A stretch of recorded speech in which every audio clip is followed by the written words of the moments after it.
Hello, fellow homebrewers. JP here, and I want to introduce to you the brand new Brew Built X1 Conical Series available at More Beer. More Beer sells the highest standard in homebrewing equipment, and the Brew Built Conicals are just that. They're made from mirror-polished 304 stainless steel, and they come with loads of features that you and I have been looking for. They have a full 2-inch bottom dump valve, which will eliminate your clogging issues, while the sturdy base includes 4 reinforced legs, just like those big Pro tanks do. More Beer also carries the Brew Built line of options and add-ons like casters, pressure kits, and even external glycol chillers. So you can find out more about the new Brew Built X1 Conical Unitanks by going over to morebeer.com for detailed videos on the entire line of Brew Built Conicals. You can trust Brew Built with your next fermentation, and you can trust More Beer to find the right conical for you. Brew Built at morebeer.com.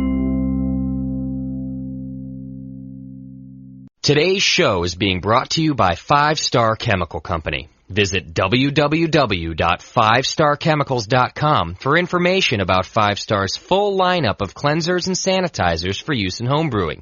Or ask your local homebrew shop for 5 Star products. 5 Star Chemical Company. Better products, better service, better prices.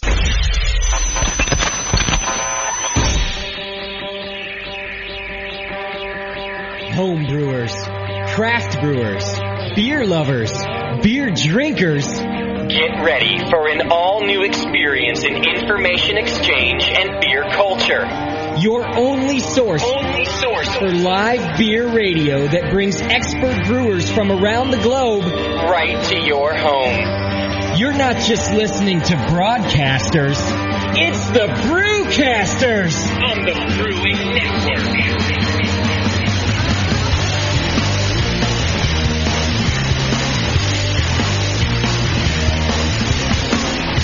Yeah, that's a party in my ears, Doc. Is that where it is?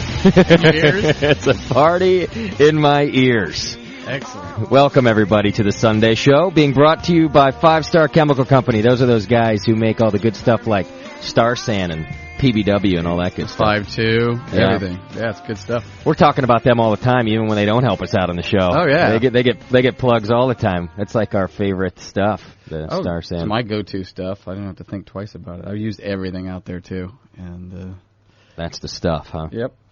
Today is the Sanitation Show, so it's fitting that we've got them as our sponsor today, and we'll be talking all about how to get to good sanitation and what to use and how to do it. And Chris Graham from Beer, and More Beer is helping us do that, too. Howdy, everyone. Hey, you got yourselves a new website, huh, Chris? We certainly did. A little bit of complaining going on, so we revamped it. Oh, yeah? Yep. You guys get a lot of bitching about your website. Yeah. I don't know anything about that. Well, it's just easier to move around. You can see everything on one page. It looks really cool. I think you guys you did a good job on it. It's a point and click, a lot of pictures. It's cool. I like pictures. Especially when you don't know the name of something, right? Yeah, you just look for it.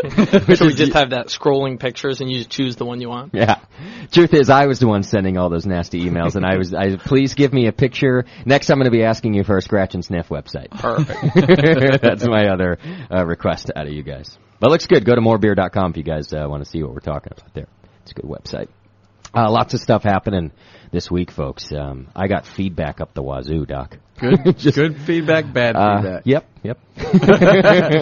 No, just a lot of emails this week, which is very cool. A lot of people interested in the show and asking different things. And but the thing with you is we could have 90 good feedbacks, and you get 2 bad ones. You're going to read the 2 bad ones. Yeah, those are the only ones I'll read, too.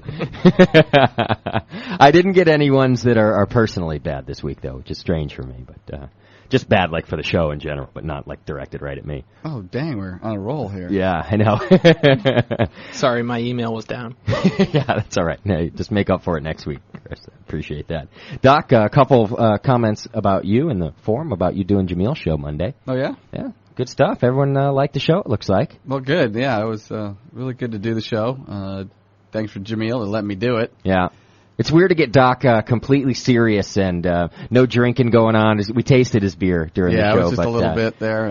Because that's the format of the show, and it's just a different role for all of us to have to do. And oh, yeah. It's weird seeing Doc in here just straightforward. Well, I thought it was weird looking across at you, and you weren't talking. Yeah, it's just weird to see me with my mouth shut. Oh, I look over there like... He's not saying anything. Okay. Yeah, that's my role. I just sit there and encourage you guys. That's all I do. Yeah, non-verbally, you just nod a lot. Yeah, I do a lot of nodding, do a lot of Well, that was a fun show to do. So, And you're back again, not tomorrow, but the following Monday. The following Monday we're going to do Oktoberfest Marathon. Okay. And that's for the Jameel Show. It's Mondays at 10 a.m. Every other Monday at 10 a.m. Yeah, good. Doc's doing the Martin Show next time. I'm a little tied one on last night, guys. Yeah? I'm definitely a little under the weather today. You're looking good. Yeah, I'm feeling, I like, as far as energy-wise, I'm feeling good. I'm happy to do the show, and I feel good about it. I got a lot of energy, but internally, I'm dying inside. Nothing beer can't fix. Yeah, it's nothing. This is the first beer I've had, Doc's beer. What are we drinking of yours right here? This is the wit with the Abbey yeast. Oh, okay. So what was it that we had last week? Wit with the wit yeast. Okay. So this one wasn't ready yet, so we're going to compare and contrast here. It's pretty good. It's already helping out. Good. We got some more here that'll help you even more. That's good, because the 4 ibuprofen I took earlier on didn't do a thing. Well, just think how you'd feel if you didn't. Yeah, that's true. It's very true. The good news about this whole situation, though, and my hangover, and I want to wish this upon you all, and I did this just in the chat room this morning. If you were on the Blue Show, you know what I'm talking about, but many of you weren't, and I'm going to tell you right now, I really have, from the bottom of my heart, a wish for everybody, and that is that you, too, can one day get hammered on your girlfriend's beer. Made it all worthwhile. I mean, just the idea of getting drunk on the beer that your girlfriend made, it's just something else altogether. It's a great thing. And the reason that you get drunk on that beer is not just because there's alcohol in it, but because it's that good that you can keep drinking it and drinking it. It's a good thing. So it was a party, though, too. There was a lot of people around. It was a party. Daniela had a work party last night, and we kegged up her beer just yesterday. What was the beer, Daniela? It was a blonde. A blonde. You're hungover, too, huh? I'm dying today. They polished off your keg of beer last night. They did it so quickly, too. It lasted about an hour and a half. Yeah. Wow. It's good beer. Yeah. Yeah. Explain when you carbonated this. I did the old crank it up to 30 pounds and shake it around for 5 minutes technique, and then left it at 30 pounds for another 4 hours, and it was just right. By 8 o'clock when we started pouring it, it was just right. I'm telling you guys, I wish I had some left to I wish you serve did, to. too. We do have another keg. Yeah. I just didn't carbonate that. So next week, maybe you can shake it here at the break. Commercial, yeah. I'm gonna do that. It is cold, so really all I got to do is carbonate it. No. We could do this. It has to age now for 2 weeks. Daniela wants to do it right and age it and let it sit. But I'm telling you, the beer is awesome, Daniela. It was good. Thank you. Here's what it ends up tasting like. It's a Helles, but brewed with Cal Ale yeast, so it's a blonde ale, right? But the recipe is a Helles recipe, yeah. And it tastes like a Helles, but with the fruitiness that Cal Ale yeast will give to a beer. Cool. And it's a cool thing, and it tasted great. You seem to be very proud of me. I was very proud. 10:48 starting gravity, finished out at 10:08. So wow, it was real dry and which means I got good efficiency, right? I mean your fermentation went just how you want it to go. Mm-hmm. Awesome. Mm-hmm. I speak like a real brewer now. I think it was Oz was telling me, somebody was saying about you that pretty soon you're going to be giving out brew tips. That would be just great. I don't think that would be as great. I go. I pick up some random things from you guys, so it all makes sense. It's soaking in. And then I'm going to come with the bomb. The day you start giving out brew tips is the day I quit. That's awesome. Nobody needs you on this show then anyway. Not at that point, they don't. You become the new host, and I'm just going to hang out in the back and drink Doc's beer every week. What's your next brew going to be? I don't know. I'm contemplating rebrewing this recipe, actually, because I like it so much, and I want to, I want to make it perfect. Well, you should probably brew every day if you're going to drink it like that. Yeah, and it was really funny because I work in a very international team, and a very male-dominated team because I work for an IT company. And so there was people from like 15 different nations yesterday at our house, and of course I made them all have one of my beers because like my friend was just talking about that I was brewing my own beer for a week. And everybody, I don't know if they were just being polite, but at one point when the keg emptied out so quickly, I actually believed them that they really liked to drink my beer. I'm telling you, an hour and a half after they got here, it was gone, and that's a good sign, because I know that it's kind of tough on them to give me like really, the feedback, well, your beer sucks, you're a girl, and you have big brown eyes, but your beer sucks. That's hard, but they finished it up. And like my manager was here too, and he had like 7 glasses of my beer, which was awesome. I think I'm going to get a raise. Yeah, you should. We didn't tell them we had the other keg because we were afraid that they were going to want all that. Oh yeah, I said no, because I promised some to our listeners, and I definitely want you guys to try it too. Yeah. Just not today. Not today. Chris and I just figured out a way around that. Okay.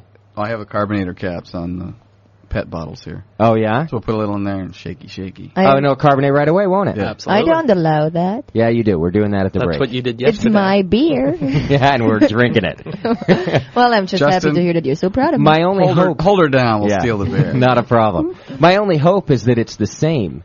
Because I did it, Daniela did it in 2 carboys, right? So it's possible that one carboy could have been contaminated and not the other. So I'm just really hoping that they both fermented the same and everything else was the same. So the only thing that I'm thinking could be different is if one got contaminated. So I'm really hoping that this one is as good as that one. Otherwise, we're saying all this stuff. But I'd rather have those guys try it in 2 weeks, because the 2 weeks, they'll try it again extra in 2 weeks. We'll are going to do it. 2 weeks.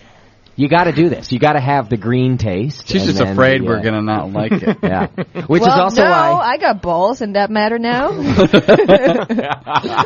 So to speak. Yeah. The old proverbial balls. No, it was really neat to see Justin crying over me because he was so proud. I was running around. Brought a tear to his eye. Oh, yeah.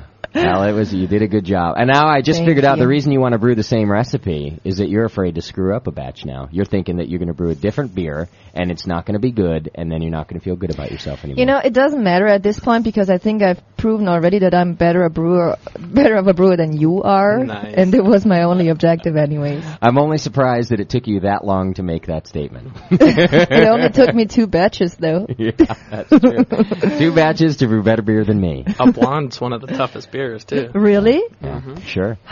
Because of the light flavors. Really? And, it's pretty much everything will show up on there. So. Maybe, maybe I'm supposed to be a brewer. I don't know.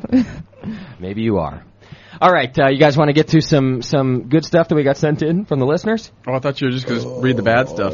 Hey. Oh, my God. You've got mail. Kick ass. We'll do both. Read both of them.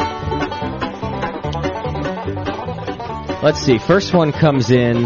Oh, this one's good. You guys remember last week we were talking about how to keep the foam down on your on your boil, and whether or not you spray water on it. So it doesn't boil over? Yeah, and I had said that, the blowing on it technique is dangerous because you might pass out and fall into your kettle. Well, someone was listening to the show and sent me their story about a very similar thing that happened to them. It says, I just heard your comment on the Sunday show about blowing on the wort and getting lightheaded, and I have a crazy experience with this. One night, I was brewing and drinking very heavily. The brewing was getting well into the night, which is something I try to avoid due to the drinking. Well, my fiancé and I finally got the beer cooled, and at this time, I was using a sanitized racking cane and blowing into the beer to aerate. Which, by the way, I think everyone in the studio during the sanitation show is going to say, don't ever do that again. Just right off the bat. Oh, why don't you just lick the inside of the carboy?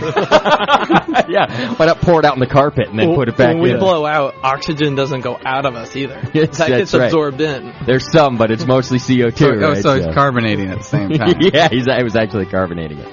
Well, let's see. At this point, I was extremely drunk, probably something like a 0.2.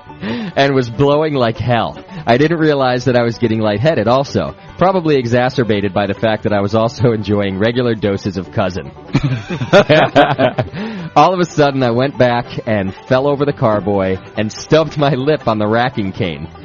My fiancée was cleaning the brew pot at this time and came rushing over and was very concerned until I told her what happened. Then we both started rolling around laughing at the whole thing. The beer was fine by some miracle, and in the end, I had a fucked up lip, a good laugh, and I quit using the mouth aeration technique. Wow. You all might enjoy that one, but he wants to remain anonymous. And he goes on just to say, love the shows. Only thing that keeps him sane at work. Once he gets through the archive, he's going to have to go back to listening to Air America Radio, which ends up depressing him about the current state of crumbling democracy. So, Doc, we keep him going at work. That's a cool thing. That's always amazed me that so many people are listening to us on company time. I would do it. If I had a regular job, I wouldn't be doing anything but listening to beer stuff, too. Well, yeah, I was reading on the forum, so many people, have this blocked. They're trying to listen to it. They can't. Blocked. Oh, that's a great idea. I should do that. Then more beer. John actually plays it in the showroom. Did you know that, Graham? What's that? Oh, yeah, it pisses me off. It takes all our bandwidth away. JP's got it on. Don's got it on. Everyone's listening to it. And we're trying to work, and we're like, where's the internet connection? Well, speaking of Johnny 5-0, I had an email about him. Should I save it till he's not in the studio with us this week? Just was about his 50-gallon system. Saw the pictures in the gallery. If you go to the gallery, I put up a bunch of new pictures a week ago or so. No. Yeah. And his 50-gallon system's on it. It's not his. It's a friend of his. But it is a pretty amazing system. And he just wrote, I'll save that for John, give it to him. He just wrote in saying how great the system was, and it made him start drooling, that kind of thing. That's a lot of beer. Yeah. John pretty much claims ownership of that anyway. He does, pretty much, doesn't he? Like, my 50-gallon system. So he also, it's like, it only gets used when he uses it. Oh, the other guy, he doesn't brew. I don't know, but the way John puts it. All right. Here's a question for you, Doc. Graham, you feel free to chime in as well. It says, hey, Brewcasters, I had a question regarding lagering. I'm getting ready to bottle a Czech Pilsner, and I've been lagering it between 33 and 36 degrees for 4 weeks. I'm still new to homebrewing, so I'm still learning the to-dos and the to-don'ts. My question is this. After I take the carboy out of the chest freezer, should it be brought back up to room temperature before I prime and bottle? Or should I take it out, say, a day or two before I bottle? I know that the beer has to be room temperature for the corn sugar to carbonate it, but does it matter as I'm bottling it? That's going to be a tough one because that much time at that temperature, you're going to have flocculated all your yeast out of suspension, right? Or most of it. I'd say at that point, I'd rack it off, reintroduce yeast, bottle it, but let it sit at least in the fermentation range to carbonate it. Okay. A tip for the future for them is most of us go up and do a rest up around 165 or 165. Wrong one. Yeah. 65 degrees. Sorry for the yeast to reabsorb diacetyl. When it's still fermenting. Yeah. Well, the very tail end of fermentation. When it gets down to 10, 20. But we teach people who are going to lager and bottle to bottle at that point. Oh, okay. Because that way they can carbonate roughly the same temperature range, get it over with, get it done as fast as possible, 2 weeks or so. Then they can, in the bottle, stick it in the bottom layer of the fridge or whatever and let it just age out. Okay. Good advice. He says he's got another unrelated question. He accidentally added 1 ounce of Czech sauce pellets to the secondary instead of the half ounce that was called for in the recipe. Oh, he wants to know, is he screwed? That was his question. Am I screwed? Or is there such a thing as a hoppy Czech Pils? Absolutely. Yeah. There's nothing wrong with that. In fact, the Pils can absolutely be a hoppy style. It's not hoppy like an IPA. It's a different kind of hop. But Pilsner or Kel out of the keg? Right. It's a hoppy Pils. I'm thinking he needs to send the keg in here for evaluation. Yeah. Oh, it's all bad. Send it in. Yeah, you're right. I think the only thing that's going to fix it is if you send it over here. You'll be fine, dude. He says, thanks for the great info. Keep up the great work, and watch out for propane leaks. Well, let's get back to saving him. He's lagered it cold. Everything's dropped out. He's still got a bottle. So he's going to need to bring it back up, put some priming sugar in with it. Also, reintroduce another vial of yeast. Exactly. I'd rack it off, actually, at that point. Rack it off of what he has into the bucket, or whatever he's going to do. Reintroduce some yeast into it, and I would go with a lager yeast. Mm-hmm. Again, he can get it to 48 or 50, and it'll carbonate at that point, but it's going to take a long time. Okay. So I would do that. Okay. He can go up farther if he wants. It'll carbonate a little bit faster, but don't be surprised if it takes weeks to carbonate. Weeks, if not a month or two. Gotcha. At those temperatures. Yeah. The other thing is, at this point, the yeast doesn't matter. I mean, fermentation. There's not that much there, so. Yeah, he could get away with using a dry yeast or an ale yeast. at this point as well. Okay. It just depends on which direction. He wants to go easier, just use the ale yeast and room temperature. Okay. That much yeast isn't going to eat that much sugar and throw off that many flavors. Exactly. All you want to do is just enough to carbonate it. So the easy thing to do is just use a clean ale yeast, room temperature, and let the bottle sit. Then I'd throw it back into the freezer for another few weeks. Okay. I'm shocked you can play the banjo and talk this well. I know. You're doing a good job, Doc. Thanks. You're a talented guy. It helps having 4 arms. Hey, Chris plays banjo too. Do you? No, I don't. I pluck.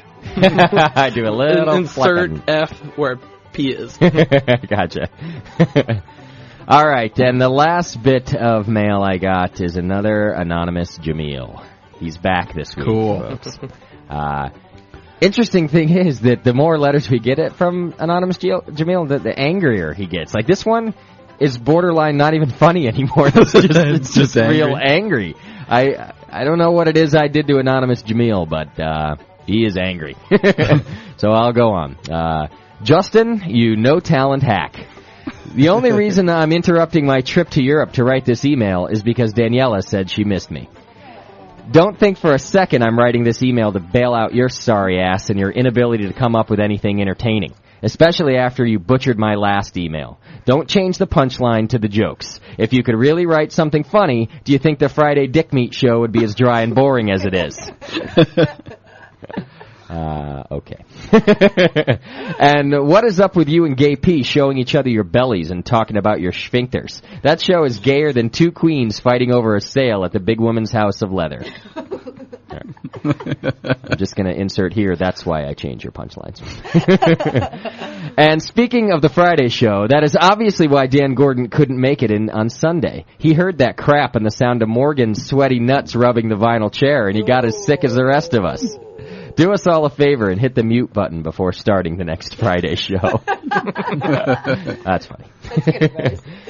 I was shocked at the Jameel show this week. What the hell happened? I thought that banjo-picking, white lightning drinking dentist would be completely stoned and would screw it up in some funny way. Instead, for once in his life, he's sober and was boring as crap.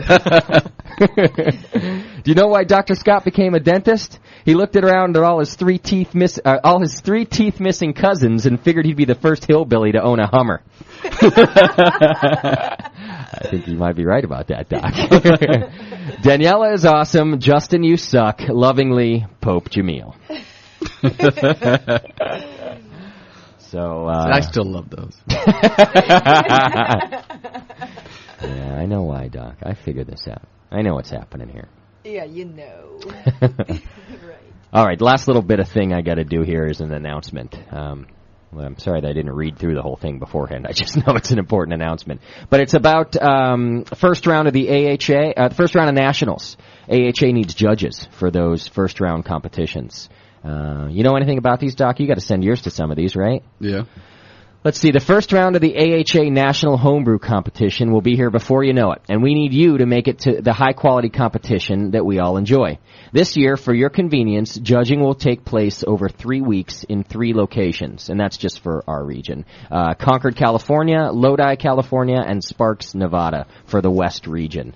Feel free to judge at any location, or if you wish, more than one location. If you're interested in judging or stewarding for any of these dates or items, please go to www.brewingcompetition.com/2006NHC1/judge_reg.html. And I will give this to Daniela so that she can type it in the chat room also. That's a nice, easy one. Yeah, that's a nice, easy one. Yeah, they couldn't make it like beercompetitionjudge.com. How about www, we need you. Yeah, just beercompetition/please help. Something like that. Daniela, could you please put that website, it's in the middle of the page there, in the chat room. If you're not in the chat room, go there now, and you can join all the fun with the other listeners and ask us questions if you want to, or sit there and make fun of other people and do nothing. It's all up to you, but it's a lot of fun in the chat room, so please feel free to join us over there. Chat it up. Chat it up, exactly. Did I mention that Charlie Talley from 5 Star is coming on the air with us today? To me or to them? To anybody. You mentioned it to me. I'm not sure you mentioned it to them. Yeah. Let's see. Charlie Talley, who is the founder and a chemist at 5 Star Chemicals, guy who makes Star San and PBW and 5.2 and all those things. He's going to call us up at 6 o'clock, so we're going to get a good interview with him. I talked to him earlier today. He's an interesting dude. He's really got a lot to say, and he's cool because he's a chemist, and you get that out of him. You know that he's a chemist because he's serious about the chemistry part. Yeah. But he's also a lot of fun. He's got kooky stories about how things came about over there at 5 Star, and he's just kind of a wacky guy, too, so he's going to be real fun, and he's got some good stories for us. Where's he based from? Colorado. Okay. Is the whole company in Colorado, Chris? Do you know? It's right outside of Denver. Okay. Greater Denver area. Okay. That's right. Yeah, he was telling me they're just about to get a big snowstorm tonight, too. And they've gotten something like 120 inches of snow this year. Well, hopefully he's drinking a little, too. Yeah, to keep himself warm, right? Do you know him, Chris? I've met him twice now. You have? Okay. Interesting guy. Yeah, he's a cool guy. So 6 o'clock, we got him coming on. We don't have a tasting this week for just that reason, because we're going to have a full discussion about this sanitation deal, and there just was no time to do a tasting this week. I thought we'd just taste some Star Sand. Yeah, we're going to do that. What are we tasting? Star Sand. Are you in the studio today? I don't know. This is happening Still in to me a my lot. keg, on the bottom of my keg, I think. Yeah. How's the chat room going for you today? It's going fine. What are we tasting? Nothing. Nothing? I just explained that we're not tasting. Sorry, I didn't. Today. I don't know. I'm in the habit of not listening to you. It's a good habit to be in. We just have too much to get to, and Charlie's supposed to call just before 6 o'clock, so we'll take a break right about then, and when we come back, we'll just get right into talking to Charlie about what's going on with Star San and 5 Star Chemicals and all that business. We're going to get to our sanitation discussion here just right after the break. Doc, you're all ready for you got a whole list of sanitation topics for us, huh? Yeah, we do. We can cover lots of things. Chris Graham also has an article about how to keep your wort from ever touching air, and that's up on morebeer.com under the tutorials button. Click that, and we're going to talk to Chris about it anyway right here in the show, and then you can go click it and check it out yourself and get all the lowdown. All right, you're tuned to the Brewing Network, and we're going to take a short break. When we come back, we're going to start our sanitation discussion with Dr. Scott and Chris Graham from Beer, and More Beer. We'll be right back. You're listening to the Brewcasters. On the Brewing Network.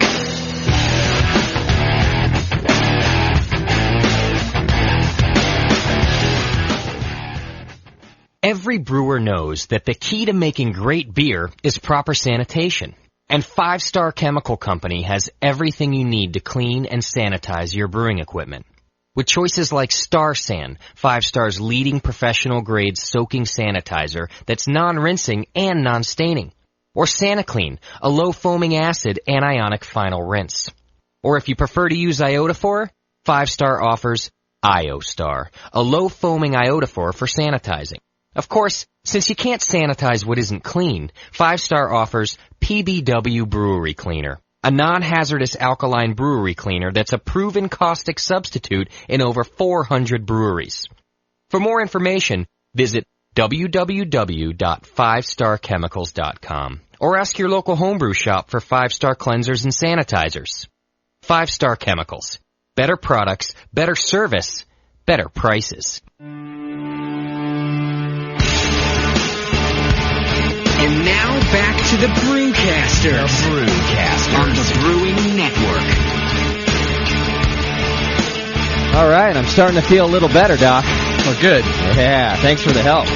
Now, it's better to look good than to feel good. That's right. So you got Daniela's beer there carbonating, huh? What? It's ready to go. Is it cold? Yeah. Yep. It is I cold. cannot believe you guys poured yourself some of my beer. Yeah. I told you were overruled. Is it because I don't have balls? Yeah. No, it's because you're all the way over there. You can't reach me. There you go. I flip you off. One more time. You're locked in your safety booth. I'm so happy that you built that for me. I feel much better now, protected. Today's show is being brought to you by 5 Star Chemicals. I'd like to thank them quite a bit, the makers of Star San and PBW and SaniClean and all the good stuff. Thanks a lot for helping us out and sponsoring the show, and thanks for making good stuff, too, because we all use it. And on that note, why don't we start talking about sanitation, Doc? Do we need to sanitize? Yeah. All right. What is sanitation for, anyway? Well, sanitation is to keep the nasty things out of your beer, but people have been brewing for thousands of years.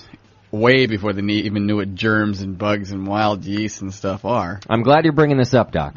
Because people ask the question, hey, what's so important? People have been brewing forever. You think they sanitized everything back then? Why do we need to do it now? No, what they did was they realized that by doing it over and over, what worked and what didn't. A lot of times they would brew mostly in the wintertime instead of the summertime because they knew that they would get better beers that way. They also knew what worked, what didn't over time, and those just became ritual. Always do it this way. They didn't know why. They just knew if they didn't do it, they'd make bad beer. Gotcha. So it just kind of became that's the way it was. And until the 1860s when Louis Pasteur kind of figured out what germs were and what things spoil. Yeah. That's what it came to. You know that Anheuser-Busch, one of the Busch sons, the guy who really built the foundation of Anheuser-Busch, was the first guy to use Pasteur's process in America. Pasteurizing? Yeah. Yeah, he was the first guy to do. Before it was like now you have to pasteurize, right? But back then he was the guy who kind of realized, hey, this is going to allow me to mass market my beer all over the country. If I pasteurize it, I can put it on a train and ship it to the West Coast, and it's still going to be drinkable. Yeah, up until that point, pretty much that's why each town had its own brewery. They couldn't ship it very far. Right. It just didn't work. It wasn't going to last that long. Well, and there's also two more points to that. One is because we get the question all the time, like, why is it so important? Because been brewing for thousands of years, but who knows what that beer tastes like? First off, yeah, and second off, is they didn't have much choice. They didn't have sanitizer or not sanitizer. Right. So they didn't know what was going on, so they just figured out what made good beer and what didn't, and it just became ritual to them. What worked and what didn't. Yeah. So, basically, when you're making wort, you're making a nice feeding ground for whatever. Yeah. And you just want to keep it to just your brewing yeast. And if anything else gets introduced in there, they like it too. And they're the ones that are throwing off the flavors that you'd rather have in your yeast throwing off. I got a good story to attest to that, Doc, about what a factory of growth that wort is. My last batch that I did, it was 2 a.m. by the time I transferred it into the carboys and whatnot. And you're aerating with your mouth. And I aerate. Well, I did just kind of a half-ass cleaning job on my stuff. I just wanted to kind of rinse it and then go to bed, right? Well, what I didn't bother to do was do anything with my kettle. So I left that bottom 2 inches of wort in my kettle, and I didn't dump it out. I didn't do anything. And that was 2 weeks ago.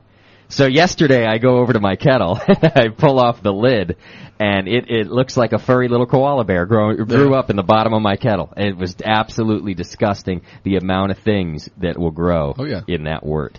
I bet it still is disgusting. No, I dumped it and I cleaned it, I figured you just looked at it and just went, huh. But running. I did do that the day before, actually, but then yesterday I decided to go and clean it out. I've left the mash tun for a while. I just... it was hot that day. I couldn't get it dumped, and things came up, and 3, 4, 5 days go by. Boy, that mash tun isn't nice. Oh, it smells like a dead rat. Yeah. And it happens quick. It does. It's really Especially quick. when it's warm like that. Yeah, yeah. And that mash tun will hold temperature for quite a while. Yeah. It's a nasty place. So be very aware that you are creating a factory of for bacteria. Yeah. So let's get down to now we know why. Let's get down to kind of what things are. Let's define some terms. Clean, sanitary, and sterile. Okay. Okay. Basically, you got to have things clean, or you're not going to get them sanitized. Okay. You're not going to be able to get whatever your agent in there to clean that surface to get it as clean as you'd like. On the other end of it, sterile, you're not going to get that either. Pretty much not going to happen. Yeah, sterile is something that we don't need in brewing. Okay. We need it pretty clean, but we don't need it sterile. Sterile means devoid of all life. That means spores and everything, and you pretty much need an autoclave or high heat. Okay, that's what I was going to ask. So what about the guys using the pressure cooker? They're going to be, that's sterile. That is sterile. Right. If they do it long enough at a certain pressure, they're going to get the sterile. If you're going to be doing a lot of yeast culturing, you want sterile. Okay. You're making auger plates and slants and things, you want sterile. What about the guys who make their wives and kids wear masks and rubber gloves while they're doing the beer thing? We call them Jamil. In the clean room? Yeah, if you have to go in the clean room, they're sterile too, right? Yes. Okay. Yes, there's definitely the white coats and everything. The guy who's mouth aerating his wort, not sterile. Not sterile. Not really even clean. Yeah. Not even clean. Yeah. Even if you are drunk, and even if you've been swishing vodka around in your mouth. Right. That doesn't work either. I've heard a lot of stories. I've never heard of oxygenating via the lungs. Really? Yeah. I actually have heard that I've heard before. of starting a siphon by pushing in with your mouth, push it, blowing in this way, and it starts the siphon out of the top. Yeah, that's how I do it. But I do it through a HEPA filter. Yeah. Okay. But I do that. I blow in to get it. As long as you're doing it through a HEPA filter, that's fine. But I can't see blowing there for 15 minutes trying to aerate it. Yeah. Or just passing out from being so. Damn it, I wish I had a picture of that or a movie of that happening. Hit the bong, blow in there. Yeah. He's dry hopping. It's just what I was going to say. It's a new way to dry hop. Yeah. Take a rip and then just blow it through your racking cane into the fermenter. This was cousin hop. Cousin hop. Yeah. Pre-cousin hop. It even smells like a bomb, or it sounds like one. Yeah. That might work. Okay, so go on, please. So anyway, you got to get it clean to get it sanitized. You're probably not going to need sterile, even though everybody calls it that. You're not going to need that. Basically, you just want to get things down to a manageable level. You're not going to get it totally devoid of bacteria and wild yeast, but you're going to introduce such a large culture of yeast, it's going to take over the neighborhood. You're going to be fine with that. And that's why it's important to pitch very soon after you get your wort down to temperature, pitch a proper amount of yeast. All these reasons have a lot to do with beating out the bacteria. Beating out the bacteria. Mm-hmm. Get them in there. Whoever takes over the neighborhood is who wins. So if you leave your wort overnight, you're going to have some bacteria in there, period. And it's or wild yeast. It's going to grow up to a point where it's going to be competing with your yeast that you put in there. So you want to get it cooled down as fast as you can and pitched as fast as you can. Right. Big pitch means that your lag time's down. Yeah. And it goes all the way that way. Now, I know what you're saying, guy at home who does the leave my wort overnight to get it down to temperature and pitch the next day. I know what you're saying. Your beer turns out fine every time, and that's your process, and it's fine. And hey, more power to you. You're probably right. It's going to come out okay, and it's an okay thing to do. But look at. One of these days, it just might catch up to you, because the fact is the wort has bacteria in it. So you're just decreasing your chances of infection if you do it quick. Well, that gets you down to the two kinds of brewers: the diligent brewers, the experienced ones that do know about sanitizing and do it, and the other ones are the lucky brewers. Yeah. One of these times, it's going to catch up to you, and it's all subjective. It is, people tell you, oh, my beer is great every time, and I thought my beer was great when I first brewed my first batch. I look back at that now, I'm like, ooh. Yeah, did I drink that? Or the people that are telling you it's great beer aren't maybe the beer judges telling you either. Exactly, and I think a lot of things we talk about is like the good to great. What makes a good beer great? Right. To one point, too, you can have an infection in there. And it does. It knocks it down to a good or an okay beer. It doesn't have to be a horrible beer. It doesn't have to be totally infected where it's sour and nasty. It can just be dry.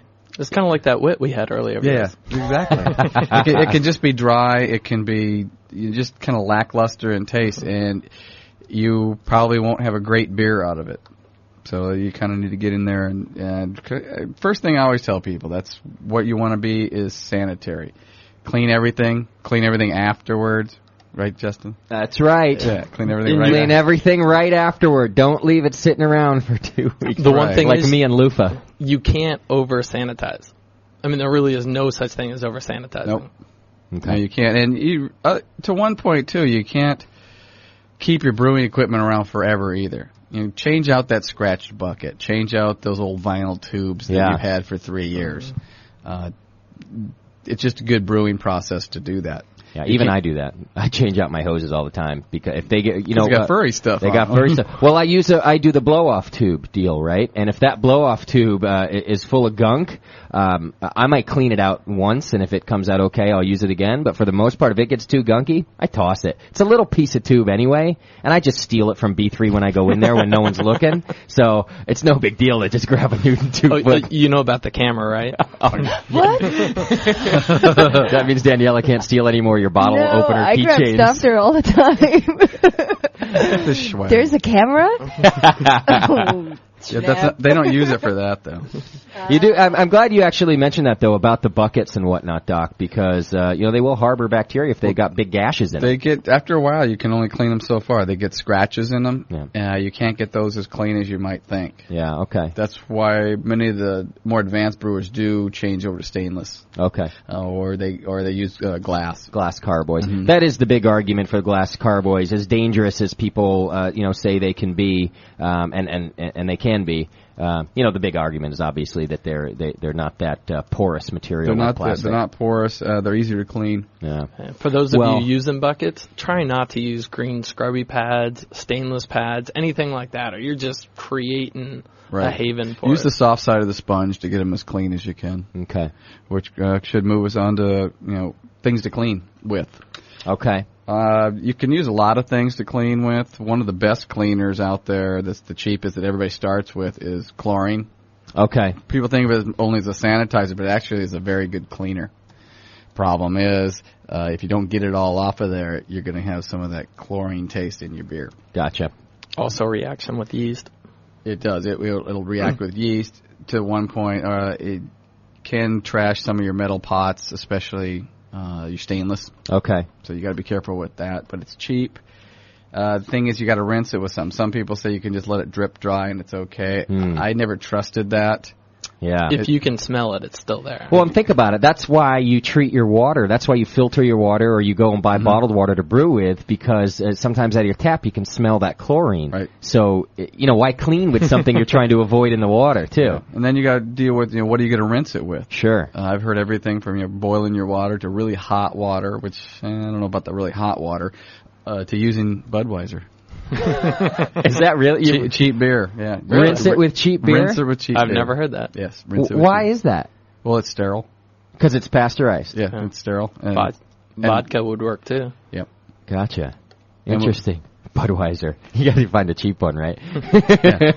Just do it with Bud. Whatever you can buy the case of for $5. That'll work. You guys remember the store in Southern California, Doc? Stater Brothers? Oh, yeah. You could go there and buy a box of beer it was a brown box and it just said beer. Yeah. It was a plain brown box and it said beer. And it was like $2.99 a 12-pack or something. Yep.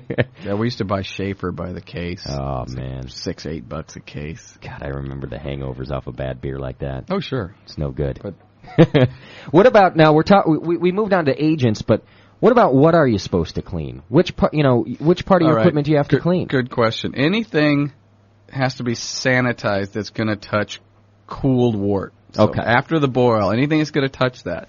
Your spoons, your funnels, your fermenting vessels.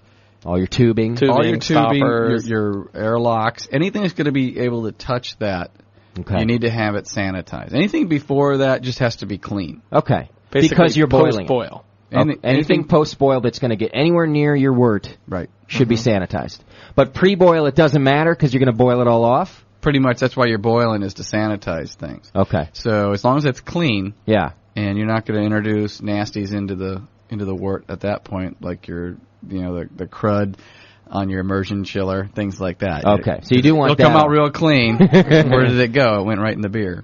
And so your mash tun too, then you're obviously not sterilizing it then, but you want to clean the gunk off of there? I clean that. I clean the chunks out of the tubes and boil the valves, things like that. Yeah, and every once in a while it can't hurt to do, like, if you have a full brewing system of any sort, homemade or pre-bought, run some hot water and PBW.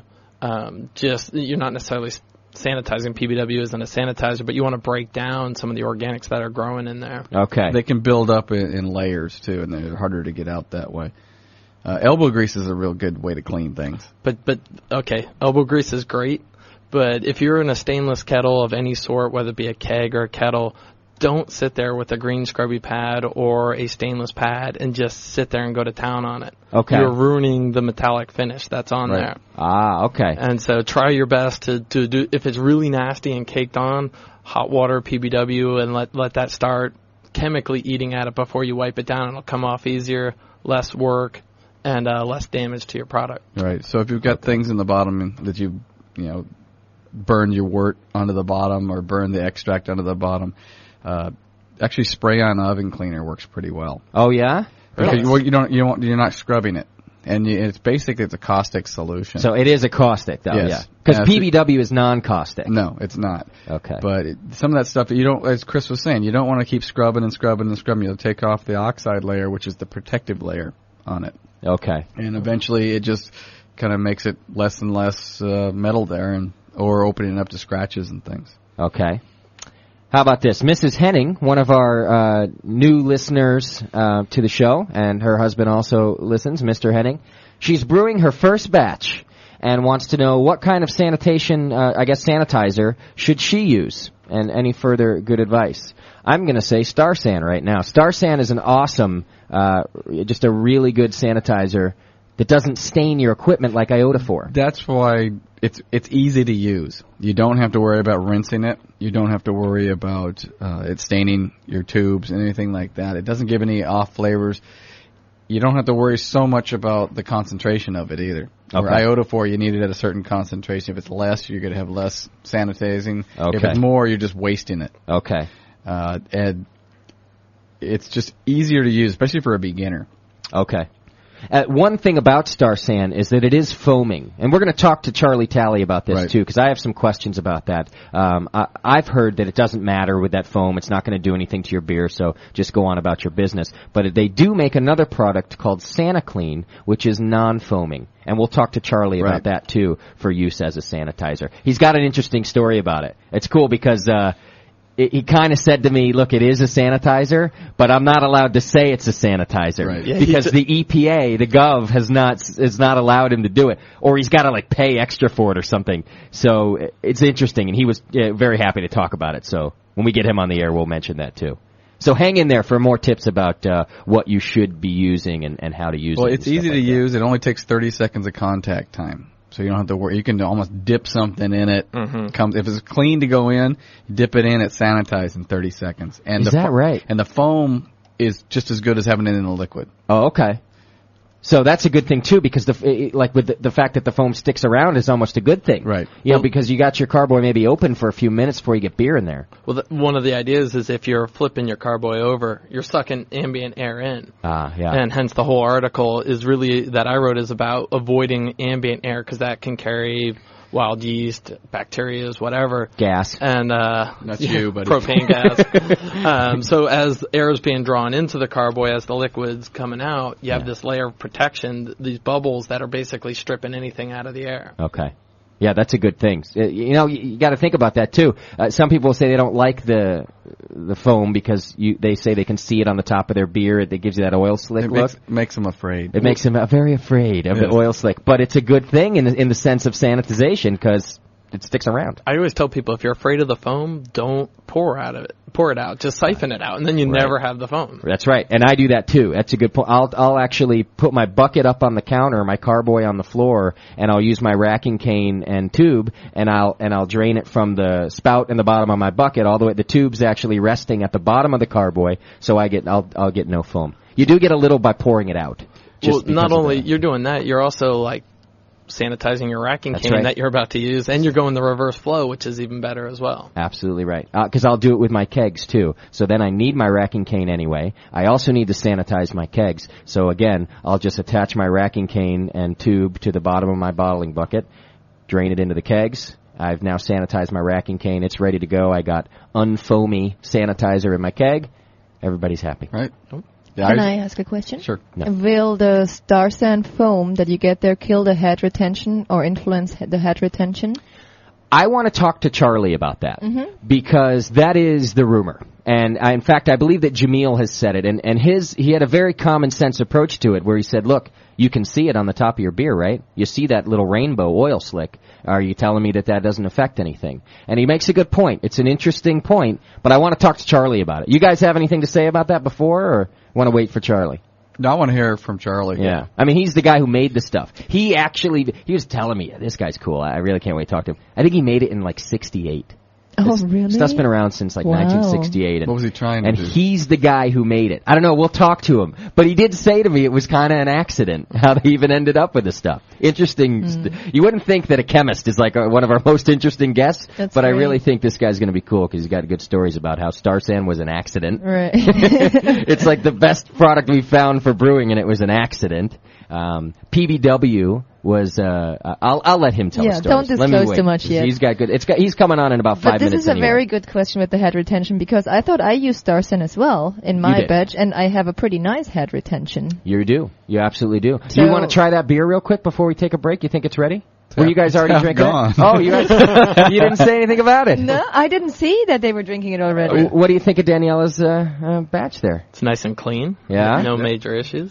Is there any left? Did you do late extract to this? No. Yes, you did. Good. I thought you mentioned last time that you did. You did a 45-minute. Okay. Oh, yeah, that's true. So not completely late. You just didn't put it in for the whole hour. Yeah, no. Yeah, I did it for 45 minutes. That's correct, yeah. Yeah. Yeah, that was the experiment too. I totally forgot about that. No, it's good now. I just like to taste it when it gets a little age on it. Yeah. So Think it'll make it? I don't know. I really like it, so I don't know if it's going to make it or not. It's dry, right? It's dry, but yet it's got a nice malty character to it. Yeah. Let me have a taste of that one, see if it's the same as the other one. It's got almost a honey character to it. Exactly. Now, do you think that where do you think that came from? Do you think that's a Cal Ale thing, a honey flavor, or that's just in the malt? No, it's in the malt. In the malt, okay. Because I solely only used German stuff for this brew. I really only went for the German stuff, but the Nazi. California yeast. California Ale. Yeah, It's pretty that- German, actually. But this is Yeah. you Dumbo. But this is what I couldn't do because I cannot use a lager yeast here with our setup. So Well, I've that's the seen the problem. temp control you have over here. That's just Yeah, the dog's licking the carboy. This one's different. Oh, really? Mm-hmm. In what way? That honey flavor that Doc mentioned wasn't in the other keg. Oh, okay. That's interesting. And they fermented side by side, right? Yep. They did. Faster, slower, one start first, anything They like started at the same time. I don't know about that. I do know that. Did Yeah. you take final Yeah. gravity on both? No. I know you didn't. I knew you didn't. What a Still bummer. do it. It's not carbonated yet. We could take the final gravity of this That's one. a bummer, no. No. Just Well, whatever. it's not a bad thing. Although it could be that I'm drinking it out of the wit glass. Let me see. Also, we haven't got quite as much carbonation in it as we could have. What do you think? Tastes the same as the other one? Yeah, it tastes the same to me. Oh, okay. So it could be that I'm stupid. No, or just, you're hungover. That's a given, but Yeah. no, I think the carbonation will change it quite a bit because we just shook it as much as we could, but To carbonate real fast. yeah. So I can tell you guys are not excited about it. Fair? No, I wouldn't go I that. like it. I like I'm it. not I'll drink throwing more. it out. I I'm prefer Justin talking about my beer, actually. Well, what would you change about it? Got any things about Age. that? Yeah, just the age. Yeah. Yeah. Okay. I mean, you just carbonate it right now. But no, it's like I said. I want to taste it in 2 weeks. Yeah, me too. Instead I think of- that's going to do a lot to it. Oh, it's- Yeah. I'd tell them both to get the hell out if I were you, Danny. No. No, if it was crap, I'd tell you it was crap. I know you would. Because you've played tricks on me with beer before. That's true. And I appreciate your honesty. No, it's a very good effort. Thank you. So I'd like to try it when it's got a little more age on it. But I got Good my luck. doubts it's even going to make it there. It will make it. I'm gonna take care that it's gonna make it. Well, the good news is that my beer's ready to keg now too, Yeah. so I will have other beer to drink, so we can age this Oh, one. so you'll be drinking your beer tomorrow? Or? Correct. Maybe even later tonight. It's still pretty cloudy. Yeah. And so that adds a lot of different flavor Yeah. to it. And once that drops out, it'll be But a you lot do nicer. not detect any off flavors. No. No. Which is pretty cool because, remember we had some weirdness going on with brewing this batch. Like with, I mean, Aside from the fact that we were the ones brewing it. yeah. Yeah. With the hopbacks and everything. I'm actually going to go so far as to say I've never had a big infection problem in all of my brewing. Nothing antibiotics don't take care of. Yeah, that's right. Aside from that stinging sensation when I urinate, Yes. I've never had any big infection problems. That's what came to my mind. No, what I mean is, one thing that I feel that I am pretty good about and definitely serious about is sanitation. And I'm kind of obsessive compulsive anyway, so it works. If you're obsessive compulsive, you can really be a good brewer because sanitation is something that you should be obsessive about, and I am. I really kind of go overboard in some ways about really cleaning things up. So, brew with Chris sometime. You'll see what that's all about.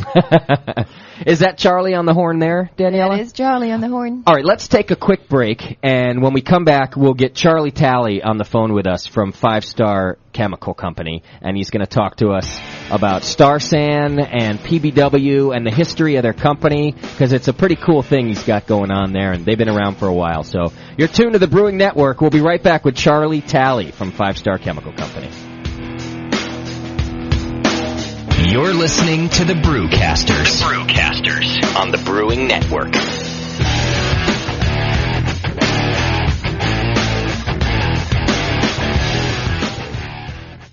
Every brewer knows that the key to making great beer is proper sanitation. And 5 Star Chemical Company has everything you need to clean and sanitize your brewing equipment. With choices like Star San, 5 Star's leading professional-grade soaking sanitizer that's non-rinsing and non-staining. Or SaniClean, a low-foaming acid anionic final rinse. Or if you prefer to use iodophor, 5 Star offers IoStar, a low-foaming iodophor for sanitizing. Of course, since you can't sanitize what isn't clean, 5 Star offers PBW Brewery Cleaner, a non-hazardous alkaline brewery cleaner that's a proven caustic substitute in over 400 breweries. For more information, visit www.5starchemicals.com or ask your local homebrew shop for 5 Star cleansers and sanitizers. 5 Star Chemicals. Better products, better service, better prices. The Brewing Network. Saving your life. One beer at a time. Welcome back to the Brewing Network. It is the Sanitation Show, and on the line with us today we have Charlie Talley from 5 Star Chemical Company, and let me see if I can get Charlie on with us right here. Charlie, are you there, buddy? Yeah, I am. How are you today? I'm doing just grand. Good, good. Let me just make sure I get all your volume right so everybody can hear what you have to say. Did you get the snow you were hoping for? Well, we're sitting here waiting for it. Right now it's liquid. It's rain, but that's no good. We're supposed to get about a foot and a half tonight. All right. And is that a good thing for you, or does that make you miserable? That's a good thing. You know, you always need the moisture around here. Being in the high desert. Yeah, but then you hold a party every time you see the clouds come in. And Monday morning comes and you got to go to work in it too. Yeah, that's no good then. It's just a little slipping and a sliding. No problem there. Well, I want to thank you for being on with us today, Charlie. I'm pretty excited about it because I like your stuff, and I got a lot of good questions for you already. Oh, you're quite welcome. How long you guys been around 5 Star Chemicals? 5 Star's been in, we were founded in 1980. Okay. There was 5 of us originally from an old East Coast chemical company called Penn Walt. Okay. That started it. We originally had our offices in Salt Lake City. Okay. So that's why you call it 5 Star? There's 5 of you? There was 5 of us. We never really got any awards for being original. I was just going to tell you how clever you all are. That's very nice. Well, we've already been talking a little bit about sanitation in our show, and just kind of leading up to right now what kind of chemicals people should be using to sanitize things. And one thing that we all use in the studio here is Star San. So I want to talk a little bit about that, and then also I want to talk about SaniClean a little bit later. Sure. Okay. So Star San was your alternative to iodophor, is that right? Yeah. I originally developed it in 1972. Iodophors were invented or developed roughly 5 years before that. About 68. Okay. And essentially what it was it was a breakthrough because iodine looks like coal, and it's not water soluble. Okay. But West Agro figured out a way of tricking it and putting it in liquid. I see. And it became a real breakthrough over iodine, or over chlorine, or bleach. Okay. Because it was much more efficacious against a lot of the bacteria. Breweries weren't really considered at the time. It was more or less for the dairy industry. Yeah, I was going to say, what was it originally invented for or developed for? Well, it became like iodophors more or less settled in the dairy industry. Mm-hmm. Okay. and it's more or less the primary sanitizer for that industry. Gotcha. And what we tried to do at Penn Walt was come up with an alternative for it. And our lab, we had about 35 tamed organisms in the back room that we would test sanitizers against. That's a cool job, I just want to say right now. Yes. You just got a bunch of things that you infect stuff with. Yeah, you just have little things back there. You know? I like that. No organisms were harmed during this process. Yeah. And if they were, we just regrew them. Right, you can do that. Yeah, we were allowed. It was back before the bacteria rights people. Yeah, and it was kind of a hit or miss. It's one of those products that we developed, quite frankly, by mistake. Really? Yeah, we had. We always used DDBSA, which is the chemical name is dodecylbenzene sulfonic acid. That's what I thought. By the way, I just want to say right now, Dr. Scott's the only one in here who's going to understand half of what you say today, Charlie. But it's a typical soap. It's a basic soap. Okay. And we were using it as a detergent, and it got acidified with phosphoric acid, and all of a sudden I was getting all sorts of weird results on with my bacteria. They weren't growing in my test tubes and things like that. Gotcha. And so we started doing a little bit of investigation. We found out that if we had the right proportions of phosphoric acid in this DDBSA, lo and behold, we had all sorts of kill. Okay. And that was the beginnings of Star Sand, so to speak. Okay. So you just accidentally ended up with some phosphoric acid in there? Yeah. Okay. Yeah. Well, chemistry labs sometimes have a tendency of cross-contaminating things. Yeah, that's how we got, like, Ebola, right? Yeah. That was one of Justin's brews once. Yeah. He thought that was in there and this was in there, and he kind of mixed the two. Called it Ebola IPA. I could see a bunch of homebrewers trying to save money right now. Yeah. I got this. Maybe we should make that disclaimer, Charlie. Do not try this at home. No, it's not a good thing. Yeah. Leave it to you guys in the lab. Yeah. Leave it to the professionals. There you go. All right, so you guys stumbled upon Star Sand. You just developed it off of that research then. Yeah, we did, and we found it was pretty cool because it didn't have, like iodine and chlorine have what they call halogens, which are I refer to them as blind sanitizers. Okay.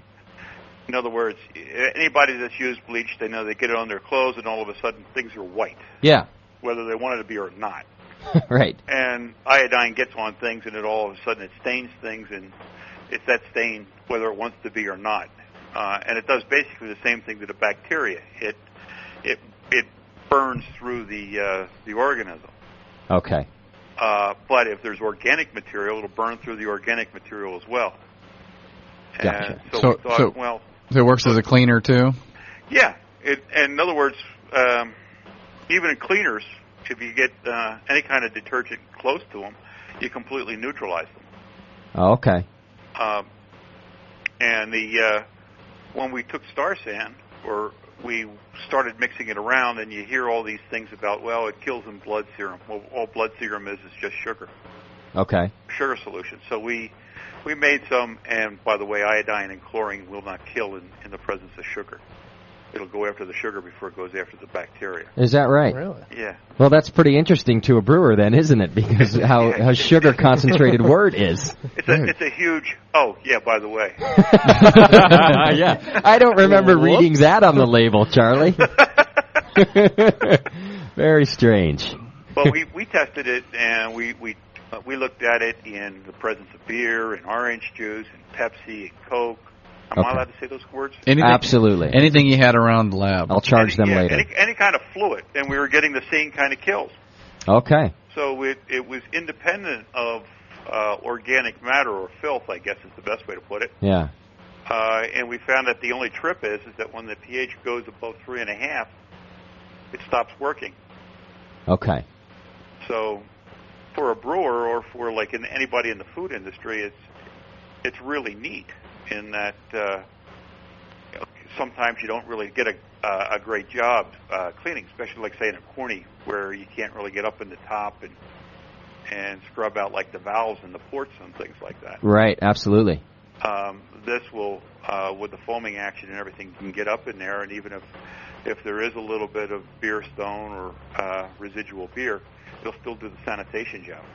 Now that's a really interesting point because, we mention all the time about how you can't sanitize what isn't clean. And I know you're not saying now take a dirty keg and sanitize it, but what you are saying is if there are maybe some particles of matter in there, right, it's still going to penetrate that and sanitize it?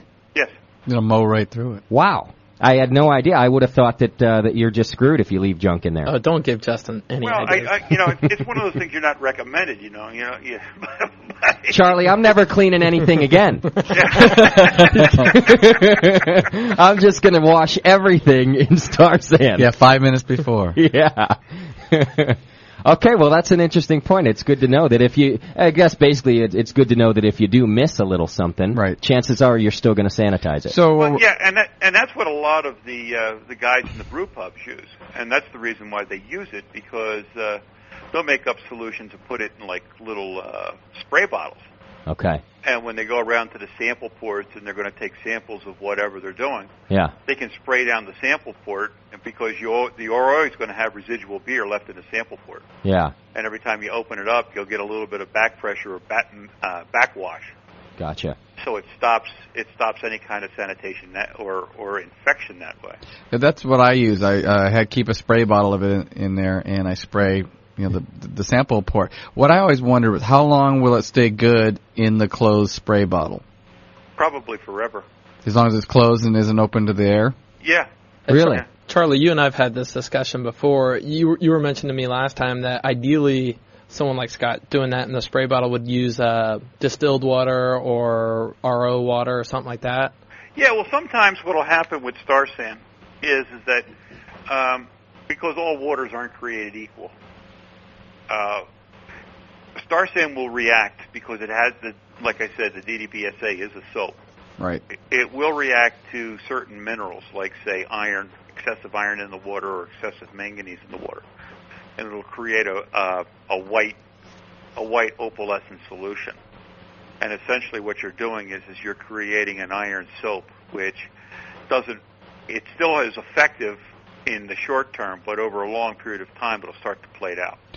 You don't want to brew with that kind of water anyway. Right. So at least maybe it's a good detector of bad water for you to be brewing with. Yeah, well, I've run into it occasionally across the U.S., especially like places where they're not really proud of their water, like Iowa and Nebraska and things like that. Mm-hmm. I refer to it as JC water. You can almost walk on it.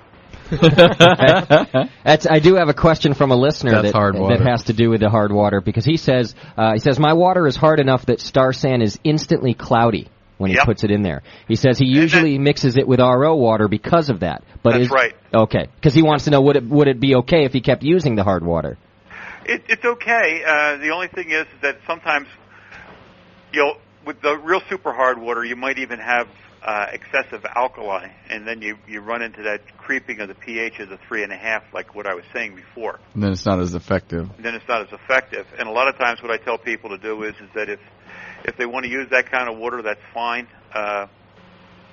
Like I said, it kills in the presence of any kind of organic material, so adding a little bit of white vinegar to the water, for example, to lower that or to knock out some of that alkali or some of the excessive carbonates that are in there. Okay. It's perfectly okay. Bring the pH down to a level. Well, one good thing as you were mentioning about it's not effective above a pH 3.5. Well, you don't want it to kill your yeast. So when it goes up to brewing, you're fine because it stops it from actually being active, because you don't want it active at that point. Right. Matter of fact, I was just at a home brew club in Topeka, and 3 of the guys just sanitize their cornies. They leave a lot of foam and stuff like that in the corny and ferment right in the corny keg. Right. Right over the Star San, and they've never had a problem. Gotcha. Oh, that brings me to the story about Justin. Yeah, you want to hear a good Star San story I got for you, Charlie? Go ahead. that. And then you can tell them what you would have done. Yeah, it is. In fact, we've never gotten a definitive answer to this story, so it's the perfect time for you to be here. Here's what I do. I always sanitize my carboys with Star San just before I dump my wort into them. And I fill them about half full with Star San. So 2.5 gallons I put in there, maybe 3 gallons, and then I swish it around and dump it out and put my wort in. Well, this particular time I was brewing, it was late and I was probably drunk, and I dumped my wort into the carboy, but failed to remember to dump out the Star San first. So I poured in about 3 gallons of concentrated wort on top of about 3 gallons of concentrated Star San. I dumped out the batch after kicking myself in the head for a few minutes. Would I have been able to ferment out that batch? You probably would have. Really? Yeah. So it probably would have fermented. So Star San, you think, wouldn't have killed all the yeast I was about to dump in there? No, it wouldn't have killed. Matter of fact, the phosphoric acid probably would have been a great food. It would have really kicked them off nice. Oh, no kidding! I could have had been the best brew you ever made. I could have had the fermentation of my life. Damn it! It's all in the backyard now. It has since become known. This story gets thrown around the Brewing Network all the time. It's now called Justin's Star San beer. Ed. I hope you don't go after me for copyright violation. But I actually came very close to brewing a batch of Star San for you. Oh, that's cool. It's something different. I'll tell you, it would have been a lot cooler if I threw the yeast in and fermented it out. Okay, now this brings me to this question for you then, Charlie. Rumor has it that you can drink a glass of Star San. I have. Have you really? We're talking about us, though, not you. Like normal people. Well, yeah. When I tell people that it's a different sanitizer than most. I mean, if you made up a 25 part per million solution of iodine, you'd be lucky if you even got it in your mouth. Yeah. Right. Or like a 50 or 100 part per million of bleach. Just the alkali in it enough would feel like you ate 5,000 chili peppers. Yeah, it's puckering. Wow. Yeah. But with the Star San, you get a little bit of a twing, I guess is the best way to put it. It's like drinking a concentrated Coke. Okay. Yeah, it's kind of an acidic twang. Yeah, there's a little acidic twang to it. And see, what a good beer, Justin. Yeah. Good beer, Justin. It would have been like a Belgian. A little goose here and there. I've never hurt anybody. Yeah. I'm going to start just having Star San and vodka from now on. It's my new beverage of choice, I think. Maybe a little Red Bull in Star there. San Spritzer. Yeah. Okay, I got a couple good questions from listeners for you about the Star San. Okay. And this one is a good one because I wonder this myself. And I notice it happens if I leave my Star San in a bucket overnight. Okay. Why does Star San make the plastic and my vinyl tubing, why does it make it slimy? Slimy. Well, what's happening is that the soap itself, Yeah. okay, the DDBSA, Okay. will see the affinity of the charge of the plastic, and it'll start to pull towards it. Okay. It's a mixture. It's not the soap. The DDBSA is free to do whatever it wants to do in an acid solution. It's not really bound. It's very nice of you. So you get a concentration of the detergent soap on the plastic? Right. It would. Yeah. The soap itself is actually plating itself out onto the plastic. So it's not like softening the vinyl or the plastic then. No. I've heard people worried about that. Yeah, because it'll leave like my tubing. I'll do my blow off tube into a jar of Star San, right, so that it's in a sanitizer there, and Sure. and it will actually my hoses are permanently stained cloudy. From Yeah, it'll do that. Okay. Can you get that back off again? If you look at your hose, Yeah. And you had a very powerful microscope, it would look like you were holding a handful of bar straws. Funny thing is, I usually need a powerful microscope when I'm looking at my hose. But go on, please. You don't know about this side of the Brewing Network. And what happens is the DDBSA wicks up through these holes, and that's where you get your cloud. Okay. It's actually starting to plug the holes a little bit. It's stopping the permeability of the plastic. Gotcha. Can you get that back off again? acidic solution? Yeah, you probably could if you soaked it, like say in PBW or something like that, and turn the DDBSA into the regular detergent that it's supposed to be, which is the same kind of detergent that's in toothpaste. Okay, gotcha. All right, another listener question: what's the necessary contact time for Star San? EPA tells me that I have to tell everybody 3 minutes. Okay. Okay. What if they're not listening? Well, if they're not listening, and I was in the lab and I was doing my normal work that I was doing before, yeah, I got a 7-log kill in 30 seconds. 30 seconds. That's what Doc was saying earlier. Is 30 seconds is what he likes to do. Yeah. No, when I ran all the initial experiments, and when I said 7-log, that kind of rolls off of people's backs. That means that I had like 37 million colonies per cc. Okay. Like, say, of lactobacillus, for example. Yeah. And in 30 seconds, I was down to 1. Wow. That's a heck of a kill rate. That's a kill ratio. It's a target-rich environment. What about that one, though? That's that's a weapon of mass destruction, I think. There you go. And you can drink this stuff. Charlie is harboring WMDs. He's killing them. Yeah. Okay, I don't know how much you know about the brew process, but this question is, will Star San foam? We were talking before we got you on the phone here that the foaming part, a lot of times when I transfer my wort into the carboy, sure, there's a lot of leftover foam, and I just dump it right on top of that. Sure. So the question is, will the foam affect my beer's head retention? Because you will see a little rainbow on the top of the wort.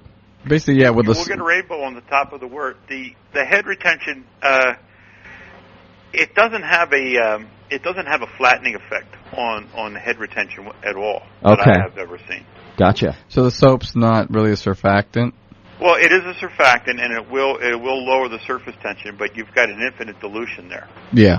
And you don't really get a whole lot of transfer into the final product. Right. Plus, I'm thinking it might be safe to say that by the time it's done fermenting, I think what Charlie's saying here, it's going to be so diluted into solution. Like right then, you're seeing it all on top because it's all sitting on top. Right. But it's gonna dilute into the solution, right? It'll mix completely into the solution, and through your fermentation process, the Star San, the entire product of Star San is going to act as food. Oh, okay. Really? That's because of the phosphates, you're saying? Yeah, the phosphates and the DDBSA will start to break down. So I should make extra foam. Good foam. Yeah. Actually, that's really interesting that it could work as a food for the yeast. Well, that's what happens. Like, say, when I get a lot of questions from homebrewers about, well, I got a septic tank and can I throw my Star San down the toilet or whatever? Yeah. And I said, go ahead. Your bugs will love it. Really? They go, well, it's a killer. And I said, yeah, but you put 5 gallons in a 1,000-gallon cesspool. Right. The cesspool's never going to see it, right. And the pH will rise, and the bacteria that's in the cesspool itself is it's just going to eat it up. Yeah, let's face it, that's a lot of poo for 5 gallons of Star San. That is. Yeah. It does a good job, but not that good. Right. Yeah, I like my product, but let's be honest here. Yeah, so next time I'm brewing in my septic tank, I'll remember that. Right. Well, I'm glad that you brought that up too, because a lot of times on the program, and particularly me, because I'm a bleeding heart hippie, and so is Doc, let's face it. But I'm pretty interested in the environmental effects of a lot of things, and one of the things I really like about home brewing is being able to use all natural products. So I am, curious about whether your product is hazardous in a way to the environment. And I know you're saying you can dump it right down the drain. So, yeah, you can, and it really, I mean, if you talk about the concentrate, and you have 55-gallon drum, it might teach some fish to do the backstroke. Okay. But when you make a diluted product like the 1 ounce in 5 gallons, I've had home brewers actually pour it on their roses. All right. And they swear that they don't have any powdery mildew on the rose. There's no aphids on the rose, and that the roses are bigger and better than ever before. Wow. So recycle that Star San. I'm starting to think that Star San is like the Barry Bonds of brewing. You know what I'm saying? We're going to start seeing it at Home Depot now. Yeah. I'm just going to start shooting this stuff up as of tonight. Well, I've got a big feeling, too, here, is that all we've heard so far has been muted by the government. That they can't let you tell us these cool things. Yeah. Well, that is the problem. The EPA they are pretty strict with you. You're not allowed to put on the label, and you're not allowed to put in literature, as they say. Okay. See, that's interesting, too. You know, the EPA is just a funny thing. A lot like the FCC, you know, that it's kind of some random things that they get to choose get said and don't get said. It's very true. Which I think, as I was talking to you earlier today in our pre-interview, I think this is a good time to maybe move on to SaniClean. Sure. Because we were talking about SaniClean, you and I, about whether or not it's actually a sanitizer. And the wording on your website, because I had to do some research about your products there, it's interesting that you don't really say it's not a sanitizer on the website. Yeah, we dance around the barn. You do, because with Star San, you say it outright. And with SaniClean, it's a little vague. So maybe you could not only clear it up, but tell us why you have to be vague. Sure. Well, with Star San, because Star San, when we developed it in '72, EPA was young. Okay. And basically, we could run down to Washington, D.C. and say, oh, hey, I got this really cool new sanitizer. Look at it. And here's my results in the lab, and it killed these guys. And they go, okay, good. There's your stamp. You're fine. Gotcha. And life is good. That's the Nixon administration for you. Right. Easy going. Yeah. Yeah, and then when after a while, an EPA started to get a little bit more stringent, weirder, whatever you want to call it. Yeah. Jimmy Carter. It required 2 or 3 independent labs to duplicate your research. Okay. And then after you got the 2 or 3 different labs, then you got into $4,500 where they had to give you a new stamp every year, and you have to renew that, and then you have to do. Nice. It got very heavy quickly as far as the monetary amount. Yeah. What a racket, huh? Yeah. $4,500 per year for a new stamp. Not that you changed it any, right? Yeah. You got to sell a lot. Now, is that also on a per state basis then? Well, each state regulates it differently. Okay. For example, like say California. The California EPA is $1,500 a year registration. Okay. But then the state of Missouri is free. Right. Although we're allowed to give out weed. The EPA on that. Yeah. So it varies by state, and so what we do is that we regulate it based on the mass distributors and stuff like that. Okay. And like in California, for example, anything that goes to California has to go through the California State EPA. Okay. You know, it's just the requirement. Okay. As they say. Well, fair enough. And then so what we can do is that there isn't a law that says that you have to use a sanitizer. But if you're brewing, you should use a sanitizer. Absolutely.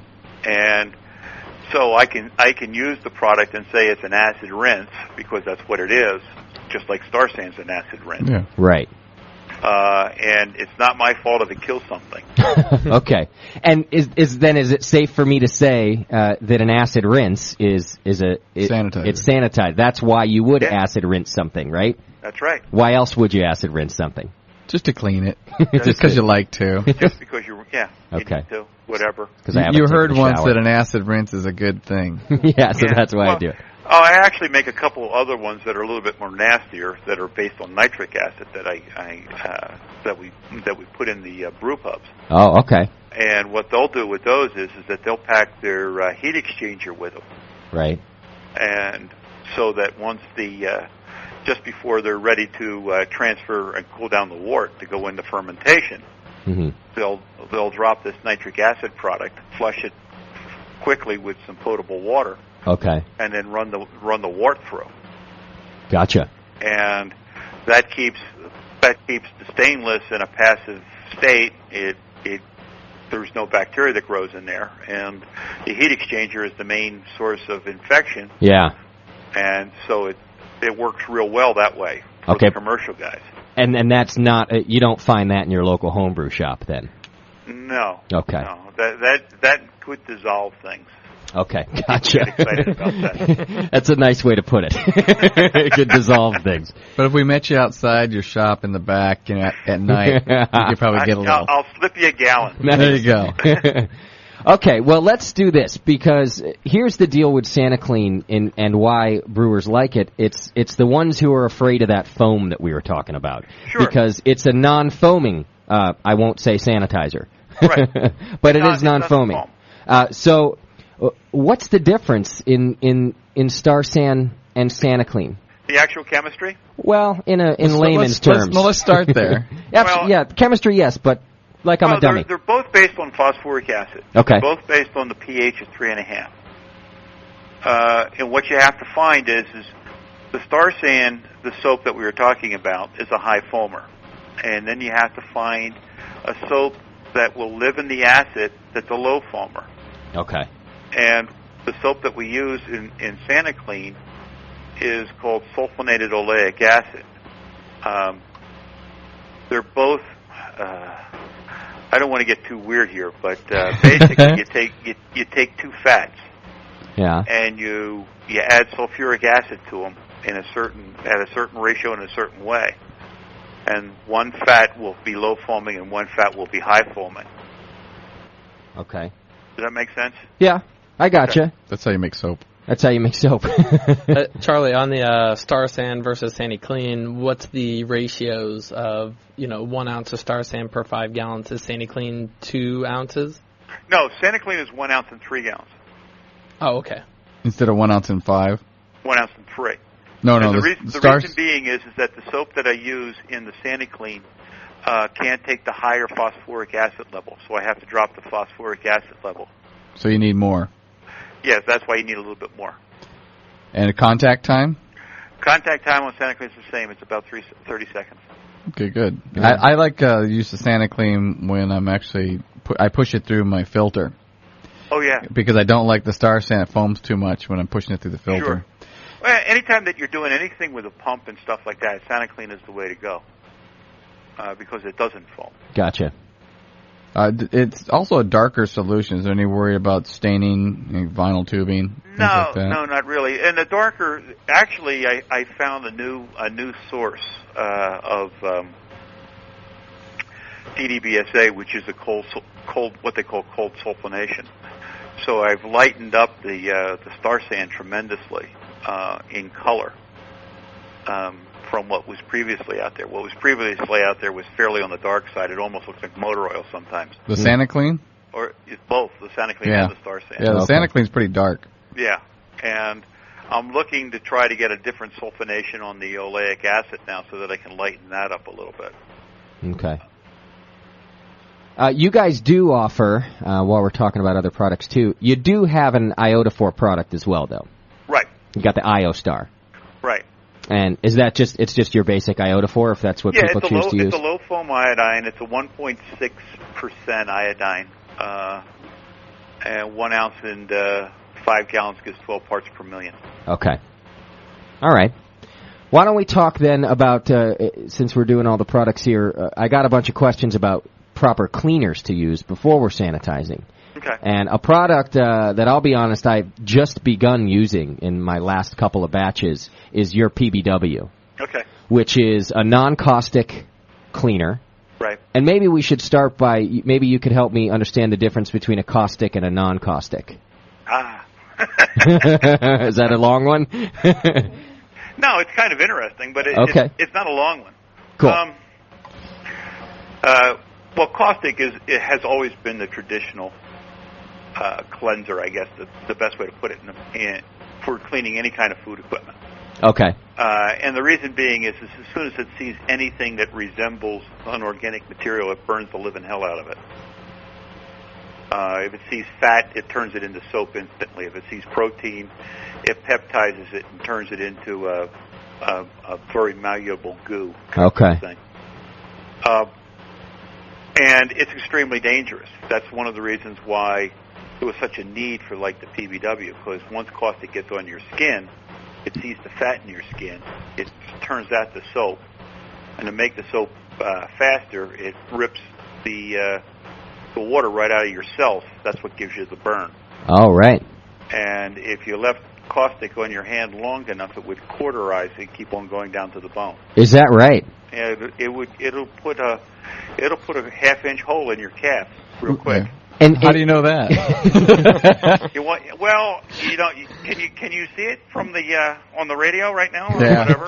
I thought it was a personal experience, probably. Yeah, I have a few of them. Now, are you talking about in regular concentration that could happen, or a really concentrated bit of caustic? Oh no, in regular concentrations it takes a little bit of time. Okay. But I've worked in a lot of plants doing different kinds of cleanups and things like that, and I've had it jump out of adding a caustic cleaner, for example, to a CIP solution, a clean in place solution. Okay. And the operator wasn't aware of the temperature. Oops. And if you add caustic to water that's over 120 degrees, the caustic will jump out of the solution and come on you. Oh, wow. And that's where you get your burns. So basically, it's drain cleaner. It is Drano. Yeah, it's a lie. It's drain cleaner. Yeah, it is. It's nasty stuff. But very, very, very nasty. But for doing what you want it to do is like to burn through any organic matter. Yeah. Oh yeah. That's the reason why everybody's used it. Okay. And to get to a non-caustic, what you do is that you actually start with its cousin, which is soda ash. Okay. Soda ash is sodium carbonate. It's a mined material. It's dirt, really. And you can concentrate this dirt chemically and add sand to it in a furnace. Yeah. And once you add sand to it, you create a product called metasilicate.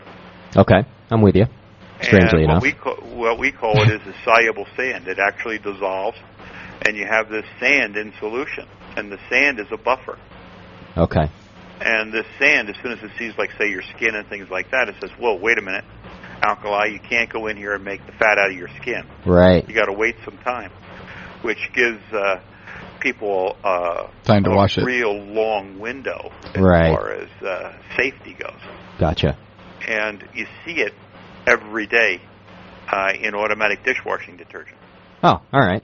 It's the basis for that. Okay. So, being what caustic is then, and that PBW is not. Right. You want to tell us the story about how and why you came up with PBW? Oh, yeah, well, sure. Well, being here in beautiful downtown Denver, yeah, we have this brewery up the street, Coors.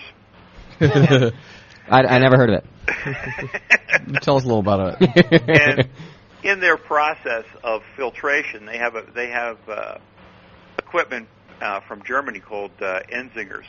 Okay. And these are large copper plate or brass plates that they stuff with cotton, and they have long racks of them. There's about 50 of these plates in a rack. Mm-hmm. And they force the beer through, and the cotton actually filters out any microorganisms and polishes the beer. Interesting. I wonder if you're giving away their secrets right now. Well, most people don't see them in the tours. Let's put it that way. Okay, fair enough. I've never heard of filtering that way, but okay, go on. That's one of their little. That's when they say, well, we don't really pasteurize our beer. They really don't. Oh. It's all filtered that way. Cold filter. Huh. Okay. And so through this, they were always cleaning these brass plates with caustic. And in this cleaning process that they were doing, all of a sudden their waste lagoons were having a real hard time digesting what the brewery was giving them. Gotcha. And when they looked at the lagoon, they were ODing on copper. And they traced it back to the Enzingers, and they found out that every time they cleaned the Enzingers, they were dropping 1,700 parts per million of copper. Is that a lot? That's a bunch. Okay. 1% is 10,000 parts per million. Oh, okay. So that means that every time they cleaned them, they lost 0.2 of their entire mass of the Enzinger. That is a lot. Just from the cleaning. Wow. Okay, I gotcha. So they asked me to develop something for them, and I developed the forerunner of PBW. Okay. And we got down to about 5 or 10 parts per million on the first wash. And then when I refined it a little bit more, we got down to 1 part per million every time they washed. Wow. And the same, are you getting the same results as a cleaner? Is it as effective? Yeah. Actually, what we did was is that when we, I got 4 patents on this process. Okay. And basically what it was is that I introduced oxygen into this product, percarbonate. And before, anytime that you would put this percarbonate in solution or in the presence of other ingredients, it didn't play well with everybody. Okay. It used to blow up, create blender fires. Ran with scissors. You have it on the shelf, and all of a sudden it's down on the floor and things like that. Gotcha. And so I found a way of hiding the surfactants and hiding all of the detergents that are in there into this product, and actually increasing its effectiveness of the oxygen itself. Okay. So when the oxygen sees the protein, it oxygenates the protein, breaks it apart, and lets the metasilicate peptize it. Okay. And one of the interesting things about this is and how effective it is as far as a wetter, and how effective it is as far as going after soils and stuff, is that we were cleaning up some Teflon pots, and it actually wicked between the Teflon and the aluminum and broke the seal. Oh, no kidding. And it lifted the Teflon off the aluminum pan. But DuPont loved that. Yeah, really. So maybe we should say right now, don't clean your Teflon with PBW? It's not recommended. Unless you don't like that stuff. Right. Unless you want to really get new pots and pans for your wife. Right. I love you. Oh, we just gave a horrible idea to all the wives, Charlie. I was just cleaning it, honey. I thought I'd use that good power brew. Yeah. How about some hints on using PBW? Like, is it work better at different temperatures? Is there an optimum temperature? Oh yeah. Well, there's a lot of neat things about it. Like if you've got the time, so to speak, it's a fantastic soap cleaner. It will. Instead of using it like, say, an ounce to the gallon, you use it an ounce to 5 gallons, and you can completely soak kegs in it, or cornies, or whatever. Yeah. And leave them overnight, or leave them for a week. Oh, okay. And transfer that into the next corny, and leave it for another week, and transfer it to the next corny. Really? I've done that. Yeah, I got an email from a brewer up in Maine, who had bought 40 old Hoff Stevens kegs. They're the kegs with the side bungs in them. Yeah. And he said they were out in some field, and they had literally plants growing in them. Oh, nice. And he cleaned 5 at a time with PBW. He just filled up the kegs, transferred that over to the next 5 in his in the back lot, and rinsed them out, and cleaned them all with the same solution, just by transferring. Wow. I'm glad that there's a lot of myths that go around about different products in brewing. I probably perpetuate most of them. But one of them that I've heard is that, once the PBW solution cools down, it's not effective anymore. So, once it cools down, I dump it out. I don't reuse it. Oh, no. But what a waste. Yeah. No, we actually sell it to, it's a little off the beaten track, but we sell it to Ruth Chris Steakhouses. Okay. And what they do with it is that they'll have a certain amount of china every night that they can't clean because of the way they saute the steaks, and the butter actually etches into the porcelain of the plate. Okay. Yeah, and the plates come back to your table at like 900 degrees. Yeah. They tell you don't touch that. Plate. Yeah. And they'll actually soak they create these bins, and they soak these plates in them for a week. Okay. Or not a plate, but every night. Yeah. The plates that are bad, they'll take them in and bring them back out after the night soak. Okay. And they'll dump this solution at the end of 5 days or 6 days, and it's jet black, and it's still working. Okay. Wow. See, that's really good to know, because I've been wasting a heck of a lot of... Good for you, Charlie. I've been wasting a lot of PBW. Yeah, you might not want to tell people that. Yeah, you just cut your sales in half, possibly. What about, say, all right, so I've left it in my keg now for a week. It's done its job. How good of a rinse do I have to give? How dangerous is that stuff to me? Well, it's not really all that dangerous, and as far as the rinse goes, if you can hit it with a rinse for 15, 20 seconds, and let it drain out, and then hit with another rinse for 15 or 20 seconds, it's fine. Okay, all right. A lot of times, what I'll do, and it sounds like this might be okay, I'll do the PBW on the same day I'm kegging. So I've PBW'd, I've dumped it out. I'll give it just kind of one rinse. Then I'll fill it with Star San to do my sanitizing. Sure. Dump that out, put beer in it. Just perfect. Okay. That's a good enough rinse then. Oh, no, that's great. Okay. Man, I'm going to tell you, give you an idea, Charlie. I got a stack of questions for you in front of me. So I might kind of jump around topics here and just shoot a bunch of questions to you. Go ahead. Okay. The other thing I want to do, too, and let me see if you're game for this. I just thought it might be fun. Usually we have brewers as our guests in here, and we like to play a little game called Stump the Brewer. Okay. I thought maybe we'd play Stump the Chemist today. Stump the Chemist. What do you think? And what happens is our listeners in the chat room there will go searching for questions, and they'll try to stump you.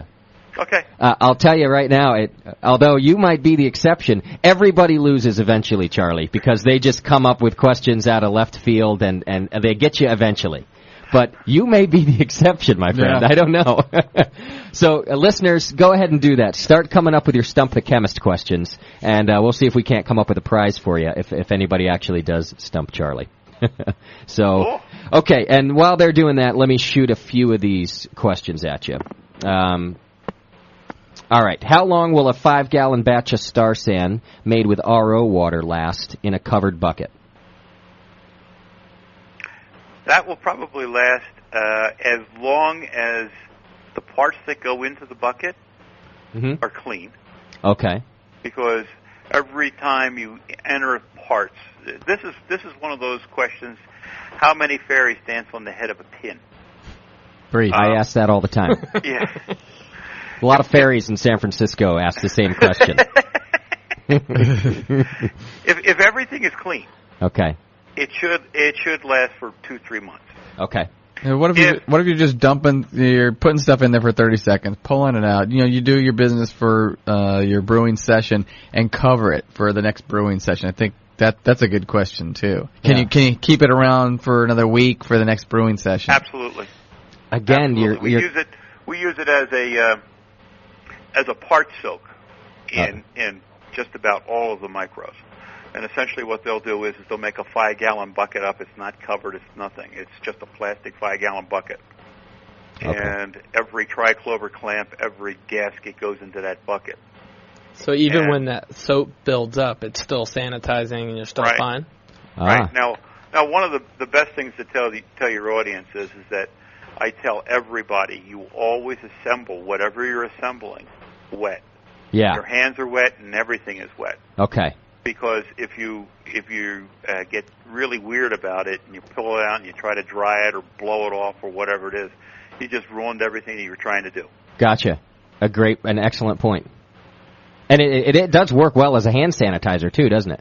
Oh, it does. I did read that on your site. Another thing EPA won't let me tell you, it'll clear Cho Jam up if you need it. Cool. Sweet. Very interesting. How did you know I need that, Charlie? So, that's good to know, too, that you can leave it around. I'll tell you, Charlie, come Monday morning, the accounting department's going to be pissed at you.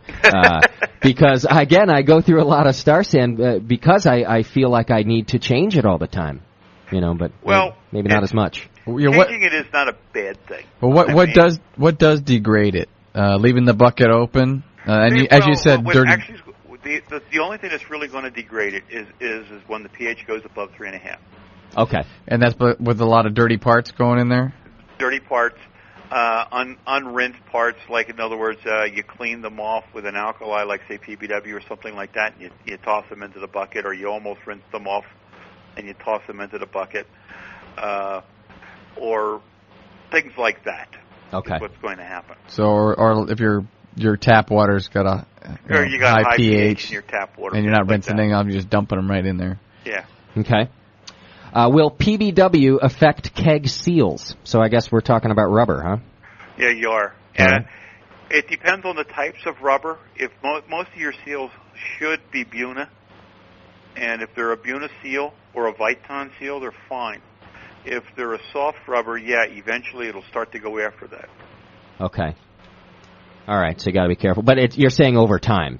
Over time. I'm not saying like today. Yeah, okay. Like over years. Oh, okay. So, Chris, are most of the replacement seals, are they Buna? Yeah, they're all They are. And if you ask them, they normally will tell you that anyway. Yeah. Anything that you buy from a reputable homebrew shop will be Buna. Okay. All right. One of my brainier listeners, Charlie, wants to know, what about using trisodium phosphate instead of sodium metasilicate? The TSP, the trisodium phosphate, is a good hand cleaner. In other words, you need a lot of elbow grease with it. Okay. It has a pH of about 12.5, and it's not quite as aggressive as what sodium metasilicate is. Sodium metasilicate, you don't need to put any elbow grease in with it. Okay. So if you're lazy, use the sodium metasilicate. Yeah, if you want to, that's the reason why I use the sodium metasilicate versus like say TSP or something like that. Gotcha. The sodium metasilicate will go after a lot more types of organic materials than what the TSP will. Well, and we all know, what the phosphates and the TSP do to the environment. What about the other one? Okay, PBW doesn't have any phosphate in it.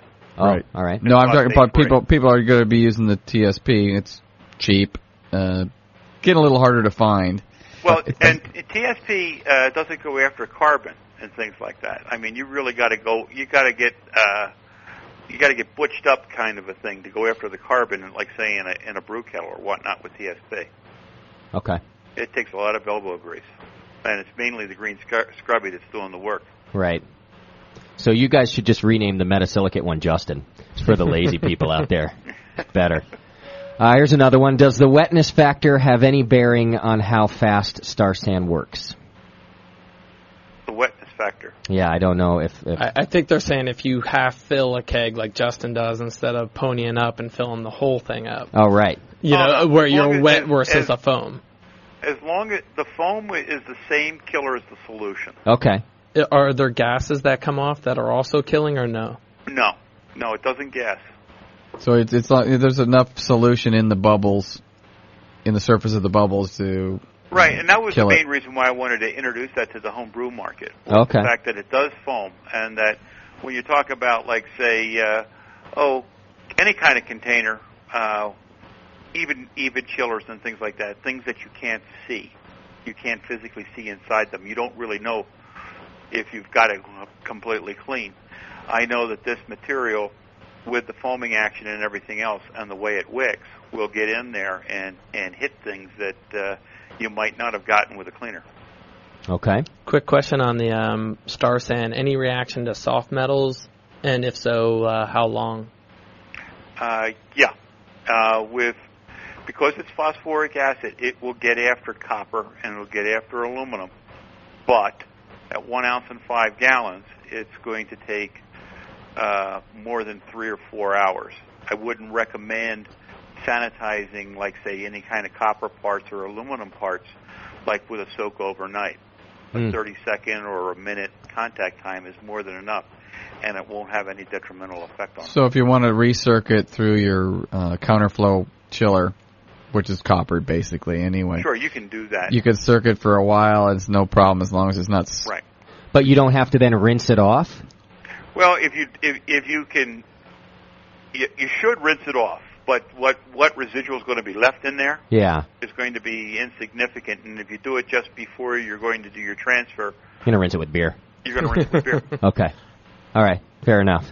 I had a question from a listener too that was he wanted to know if he could use PBW to clean a grease stuck on from a stainless steel pan without ruining it. A stainless steel pan? Absolutely. Matter of fact, I use it to clean my barbecue grills with it. Okay. And my wife, I can't keep it in the house because every time she does a casserole, she throws it in there to knock off all the carbon and everything, so she doesn't have to scrub it. Yeah. What kind of concentration is she using for that? She uses about 3 or 4 pinches in the bowl thing. She's a lot more conservative than me. I'm like grabbing spoonfuls of it every time. I'm just throwing spoonfuls in. Like an eighth of an ounce, a quarter teaspoon or whatever it is. Yeah. You know, those little. I don't know. I do grams. I don't know. I don't clean anything, man. Just make the stuff. I don't cook. Fair enough.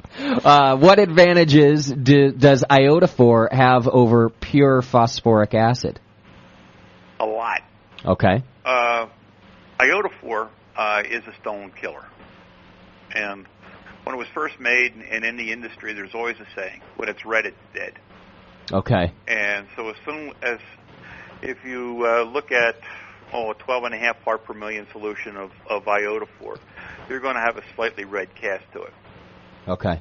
Now, washing yeast has always been recommended to use phosphoric acid, and it's always been recommended to use 1 ounce of phosphoric acid for every 5 pounds of yeast in the normal commercial breweries. The reason why they use the 5 pounds or the ounce of phosphoric acid in the 5 pounds of yeast, it won't kill all the yeast. Matter of fact, it doesn't. It only kills a small portion of them. Okay. If they use the same concentration of iodophor, they wouldn't have any yeast at all. Oh, all right. So it's just more of a killer. Yeah. Okay. I gotcha. Here's an interesting question. It's what about using Star San to lower the pH of your mash? You can do that. Okay. But there's a lot more effective ways of doing it. Are the soaps going to play into things? The soap will have a big effect on it. There's also some propylene glycol in there, which is not a good thing when you're trying to do that with your sparge water and stuff like that. Yeah. You're far better off using citric acid. Okay. I know a lot of home brewers that use citric acid. It's easy to get. Okay. And you guys also have a 5.2 stabilizer too. Yeah. Right? Now the 5.2 I developed. Yeah. I actually developed that for the Rock Bottom Brew Group. Oh, okay. Only because what they wanted to do was that because some of the breweries, believe it or not, even the one in Portland has water fluctuations, and using the 5.2 stabilized their wort to, or I'm sorry, their sparge water to exactly 5.2, so that they could get the maximum extraction. Okay. From the grain. Gotcha. So is mostly developed for the sparge water instead of the mash itself? Well, the mash, for them they were always add it to the sparge, but right. You can directly add it to your mash. Okay. It works equally well in either way. Okay. I got a funny note here from a listener who says he knows a professional brewer who uses PBW in his washing machine to clean his clothes. Must be some dirty clothes. I tell you what, it does better than Tide with the tidy whities. Somebody knows from experience. Yeah. But you say you don't cook. I bet you don't do the laundry either. All right, Daniela, I told Charlie I'd let him out of here at 7. Are there any Stump the Chemist questions? There's one. You got one Stump the Chemist? Why don't we do that, and we'll let Charlie get out of here. We kept him for quite a while here. Here's your Stump the Chemist question. You ready, Charlie? Go ahead. In what industry was the pH scale developed? Oh!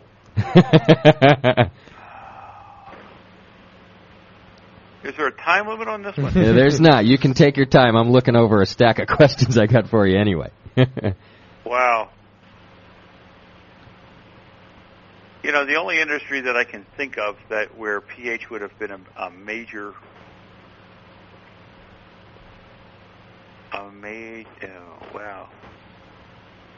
I think it was baseball myself. No, I was going to say I was thinking of the wine industry. Okay.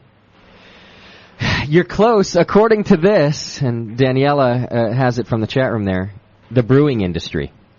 Okay. It's kind of a trick question if you ask me. I made the person check the reference. Too obvious. He confirmed that the resource is valid and that this is the correct answer. I was totally surprised. I did not expect that. Yeah, they brought it strong with that question. They did. Although Charlie that's a good guess saying the wine yeah, it's too. very close. I mean, it's almost the same. Yeah, well, it stands to reason. It has to be something that's relatively old and something that you have to if you don't hit the right pH. Yeah. It isn't going to work. Well, if that didn't stump them, how many fairies can dance on a pinhead? On a pinhead. 3. What city are they in? That's easy. Yeah. Okay. Well, we'll call the chemist stumped, and we'll give something to that to that listener. Next time when we do stump the chemist, I want them to be like strict chemistry questions. I want Charlie to have to equate things in his head on the phone. Here, how about one more question for you? Is it safe to use PBW after using ammonia? Yeah, you can. Okay. The ammonia, the nitrogen compound that's in there, which is the oxygen will neutralize that nitrogen compound. Okay. So it's perfectly safe. Sure. All right, Charlie, I'm going to let you go. It's not like bleach. Okay. Yeah, you don't want to use one after the other. Well, if you use bleach or iodophor, you make a contact explosive if you can catch it. Oh, is that right? Cool. Yeah. Cool. Man, you got such a cool job, Charlie. I'm telling you, if I weren't such an idiot, I would have been a chemist, I think. Yeah, that's the catch, isn't it? That is the catch. Instead, I do this, Charlie. Hey, it's good. It is. It's all good. As they say, it's what you do. That's right. I do have a comment from one of our listeners for you. He just wanted to thank you. He said, thank you so much for always answering all of his emails. He says you give great support. Well, that's what we try. That's very cool. So I guess that's a good thing for you guys. Welcome. If you guys to know, if you got any questions for Charlie or anything about 5-Star Chemicals, it sounds like if you email him directly, you're actually going to get an answer. Or from me, at least one of the other 4 stars. Yeah. Are all 5 stars still around, Charlie? No, I'm the last one. You're the last one. They all got out of the business, huh? Well, yeah. Well, 3 of them died. So oh, I'm sorry. It was kind of easy. Yeah, they're mixing things. Yeah, well, yeah. Hard life. Not in the lab, I hope. No, they all, they were much older than I was. Okay. And they just had their time, as they say. So you invented these products at the other company you were working for. Yes, I did. And then you just hit the road with them, huh? Well, yeah. You work, chemists working for large companies. Every time you invent something, you become very rich. You get $1. Oh, okay. Very nice.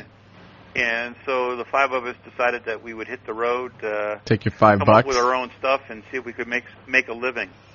Very nice. Well, it sounds like you're doing all right, though. I mean, in the brewing industry, you guys are huge. Oh, well, yeah. I mean, we really like it. I mean, I tell everybody I retired a long time ago. Yeah. I mean, the brewing industry's a kick. Gotcha. It's a lot of fun. Charlie, do you do any brewing yourself? I do. Do you? I do, yeah.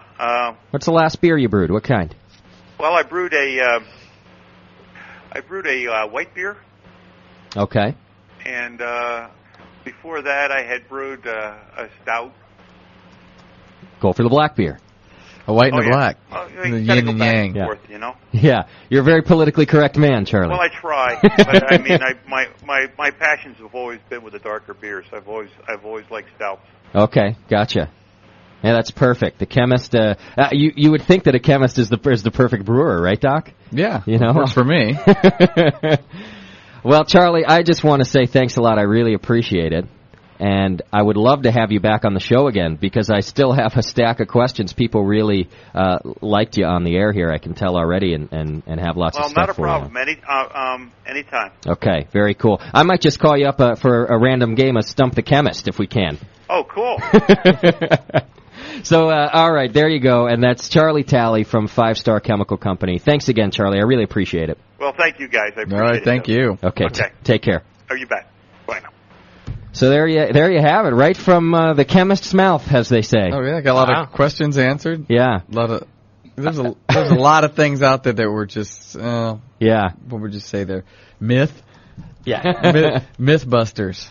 Well, I'll tell you, when Doc and I were talking about this show, wanting to do a sanitation show because it is so important, I kind of asked myself, how are we going to do our normal marathon show and talk about sanitation? It's a quick thing. Do it and do it right. And right, clean that. But with a guy like Charlie in here and actually being able to talk about the ins and outs of the products, it really is a whole different topic, isn't it? Yeah. I mean, you really get into the nitty gritty about it. So, well, especially when you've got questions about, can I do that? Yeah. How long does this last? Is it supposed to look like that? Yeah. Pretty much his answer was, no, it's all cool. Is that a personal question? Yeah, I was going to say, I was going to start asking him those kind of questions, but I didn't think it'd be appropriate. Charlie is receiving a lot of positive feedback in the chat room as well. They're really happy, and they think that a lot of questions that have been lined up for a long time, they were answered tonight, which is good. Yeah. Sanitation is critical, right? Yeah. And there is, I was making a joke about the myths, but there really are so many myths about these chemicals. Right. I've seen it get bounced around on a lot of the brew boards all over the place, all the forums about his products. Can you do this? I like this. I don't like that. Yeah. No, you're not supposed to do that. Right. Well, now you refer them to the Brewing Network, folks. Next time you see those forums asking all sorts of questions, now we know. You just refer them to the archive. And I do apologize to any of the listeners whose questions I didn't get to. There are a bunch of them here, and he's on a different time zone than we are, and I don't want to keep him all night. And what we'll do is try to get him back and talk, because we barely touched the surface of his 5.2 pH stabilizer. We hardly talked about their iodophore, if you do prefer to use an iodophore sanitizer rather than the Star San. And this is exactly what we got a lot. Like one listener was saying, I have so many questions about the 5.2. Well, maybe we'll do that during the mashing show. Yeah, absolutely. We are going to do a mash show, so if we can get him on the phone, even for 20 minutes or so to talk about that. Might be a cool thing to do. It is important, and that will help you get where you need to go and help us understand why you need to have 5.2. Yeah, absolutely. All right, we do have a couple other things to cover as far as sanitation goes, I think. Doc, you were looking at your watch. You got some time? I got to pee. We are going to take a break. We're going to take a break right now, and when we come back, we will wrap up our sanitation discussion and then get ourselves out of here. Off topic real quick. Do you think... Do it when we come back. We'll be right back. It's the Brewing Network. Well, imagine as I'm pacing the pews in a church corridor, and I can't help but to hear. You're listening to Three Guys.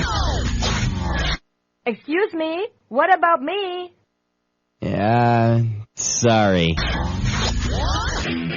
You're listening to Three Guys and One Girl use a radio show as an excuse to drink more beer. The Brewcasters on the Brewing Network. Just want to switch over to a rock show, guys. I can do that. Little White Zombie makes me move. Good stuff. My roots aren't all in banjo. Doc's got a little rock in him. Oh, yeah. Just the inbred roots. You know what's funny? Sometimes I'll get a ride from Doc. I almost said get a Hummer from Doc, but it's not what happens. I get a ride from Doc in the Hummer occasionally. And he's always got the local rock station on here, but it's the college station. We have a local college station. It's 90.5 up here. And I can't figure out if he puts it on before I get in the car to be cool, like so that I think he's cool because he's listening to the rock station, or if Doc's actually driving around listening to the kids' rock station all the time. No, I listen to it all the time. Do you? It's nice and angry. It's good. It is. You get some good angry music in there. Yeah, it's cool. I want to. We should do a banjo death metal band. Oh, we could. Yeah. Funny story. Last night, my son had a sleepover kid. He had a kid spend the night with it, and my kid. And I was they got up to go have a snack or something. I was flipping around the TV because I didn't want to watch cartoons or whatever they had, and Deliverance was on. I say Deliverance on. So I go, well, what's my kind of I'm gonna get where I'm gonna actually have the banjo section on there if I flip onto it. So I flipped onto it. Fuck yeah. right there. And the kids come running in. Daddy, you always play that song. And I'm like, no, I don't always play that song. My wife says, every damn day. She loves that you picked up the banjo. And then my 9-year-old goes, why does that kid look so funny? Never you mind, son. Never you mind. It's genetics. Yeah, his mama was ugly. That's all you need to know. His mama was his aunt. And sister. Daniela, you seen Deliverance? What? Have you seen that movie, Deliverance? I don't think so. Maybe it was called differently in German, but I don't think I saw it. We got to do this bit one day with you. We have to. So mommy and daddy, if you got a divorce, would you still be brother and sister? Yeah. They take American movies and they ship them over to Germany, and they put subtitles on them and stuff. They can't leave it at that though. They also have to change the name. And they're the stupidest names. They're like very literal names of whatever was going on in the movie. They just take a sentence and that's what they call it. Like Home Alone, instead of just leaving it as Home Alone. What's that one called, Daniela? That is called Kevin Alone at Home. They just have to make it the most obvious and idiotic name. I know. They do it to every movie. But I have noticed when they do dub things, they dub it very well. They do, actually. They don't just have some guy saying, "Oh my God." Yeah, it doesn't look like a kung fu movie. No, it's actually they have actors doing it. Yeah. It's inflection and it's pretty good. Well, Daniela was telling me that those overdub actors can actually even be famous in Germany. Oh, yeah. And people will go watch a movie because of those of maybe who the big name voiceover guy is. Yeah, and they have their designated people. You will always hear Bruce Willis is always Bruce Willis in German. You think that is his voice. So when I first got to the United States and I heard the real voices, it was really irritating on me because some guys they make them sound really manly in German. Because I think just German guys have deep voices and stuff. They sound like sissies here in their original voices, so it's funny. You just called Bruce Willis a wimp? Die hard, motherfucker. Bruce Willis is such a wimp. I am going to shoot you in the face. Where's my cocktail? Do that again and I'll kill you. Is this the helium show? Or I told you I'd kill you. No, it sounds like video. Yeah. It's a fanny puppet. By the way, I have another question from the chat room, off topic real quick. Okay. So, well, not really off topic, it's about beer. So it's to you, Justin. Oh, dear. Do you think your beer is better than Daniela's beer? Are you asking this question, or that was actually typed into the chat room? That was actually typed into the chat room as the chat archiver.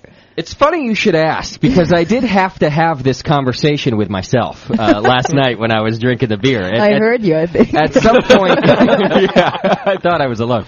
At some point, you do have to ask yourself that. As proud as you are of your girlfriend for making great beer, it's a natural next question to go, God, is it better than mine or what? It's better than the last bunch of batches I've made. The one that I made that was similar to this, I liked it better. Oh, really? Mm-hmm. But it was a hoppier beer and all that. The one you had on you just only lost one nut. That's fine. That's right. Or are you going to be one of these guys in the long run who limits what she can make? You can make anything between an IPA and a fruit beer.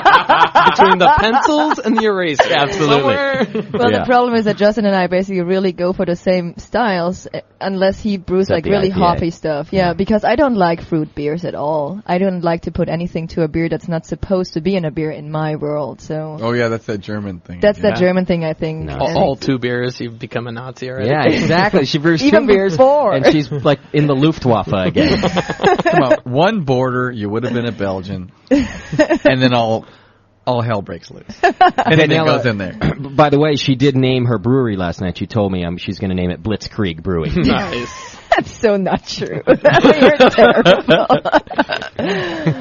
What do you think the logo is going to be? Shut it already.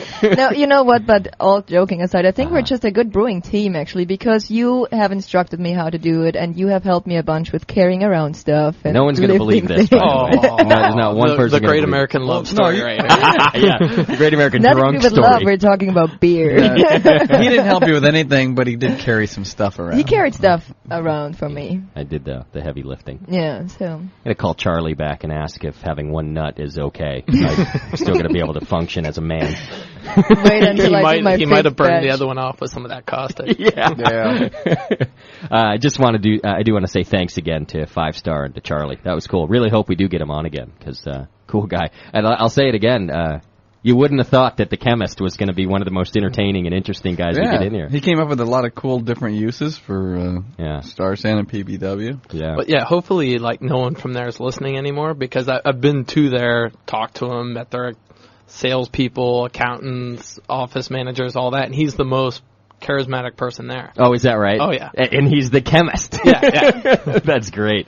They don't like you anymore, Chris. All right, I did have a couple questions come through earlier, so we can maybe finish off our sanitation discussion with that. So why are you looking at me? It's for you. Okay. No, it's for Graham, too. Good. I might even be able to answer. When I pitch onto a yeast cake, I simply rack my beer off the primary and then siphon my new wort onto the same fermenter without cleaning it. Is that bad? We talked about this. Yeah, did I talk to them on Friday? That's my real question. Back to them. No, I don't see anything wrong with that. Here's like the official shop answer to that is, as long as everything was clean, there was, a lot of times people don't think of the air in the environment they're working in. And Scott just bypasses it because he has a HEPA filter on his roof. I mean, who else has that? Yeah. Him and Everybody Jamil. asks, what's that big red box in your brewery? Well, that's what it is. So, I mean, when you're drawing out the liquid, i.e. a siphon into your bottling bucket or keg, you're introducing more air, and depending on what's in that air to what you're bringing into your next batch. That's one little element. Then you have the health of the yeast. What did you brew before that? Yeah. If it was stressed out, you're screwed. And then the last thing is, if you brought in a lot of trub, well, guess what? You've now doubled the amount of trub, thus doubled the effects it's going to have on your beer. That's a good point that I hadn't thought of. There's a lot of mitigating factors with it. Are you dumping it onto the yeast cake in the primary or the secondary? He says don't primary. use that word. What? Secondary. That's not a real word. It is. That's a Charlie Papazian word. And I like Charlie and all, but that is not a real word. It is now. So it gets my point across anyway.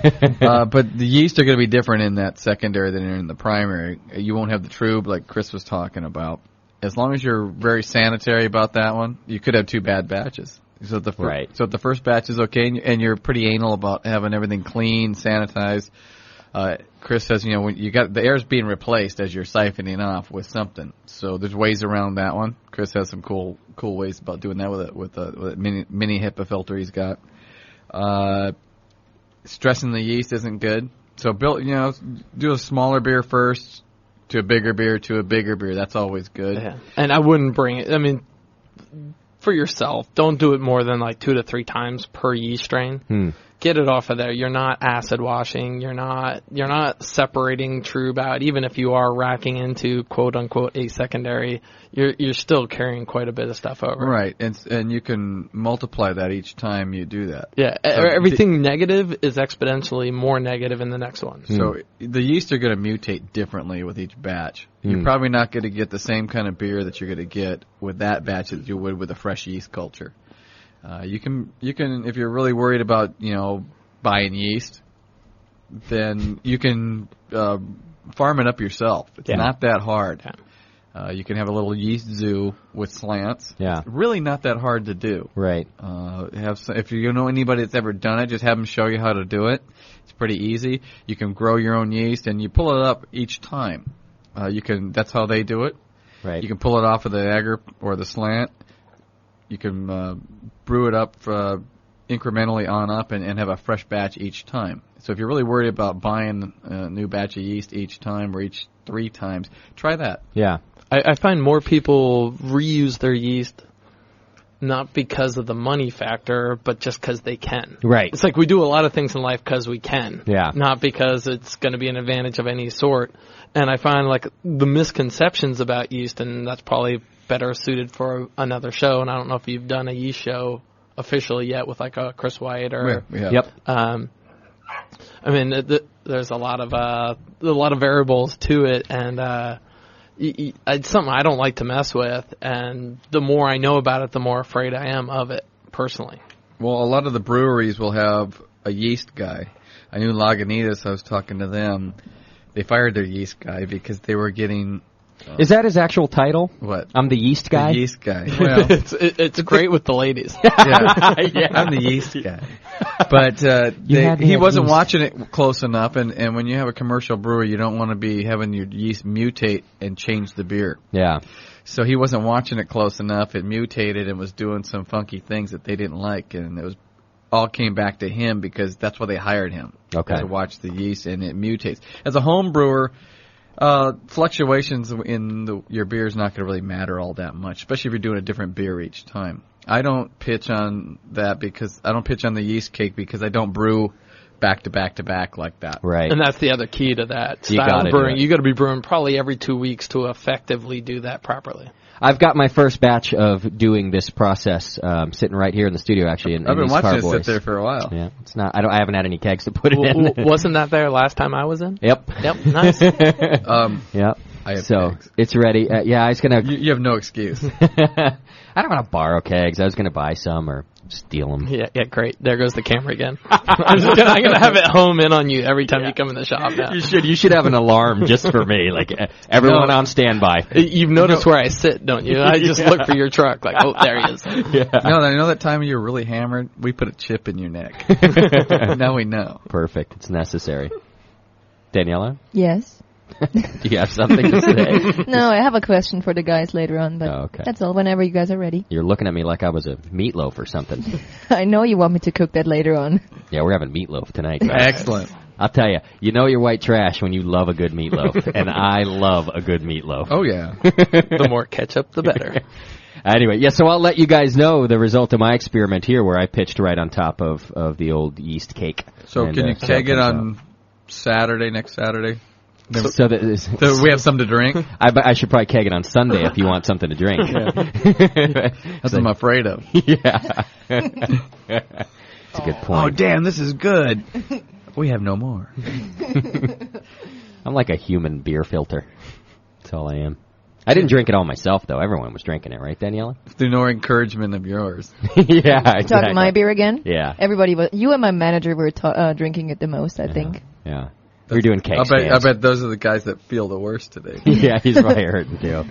I had to pull it together. Yeah. You know what, we were talking yesterday, and I don't know if it's silly or not. One of my friends, she's pregnant, 8 months or so, and she occasionally has a sip of a beer. But her husband did not want her to try the homebrew because he thinks that could really affect the pregnancy in a bad way. He didn't believe in that it was fermented.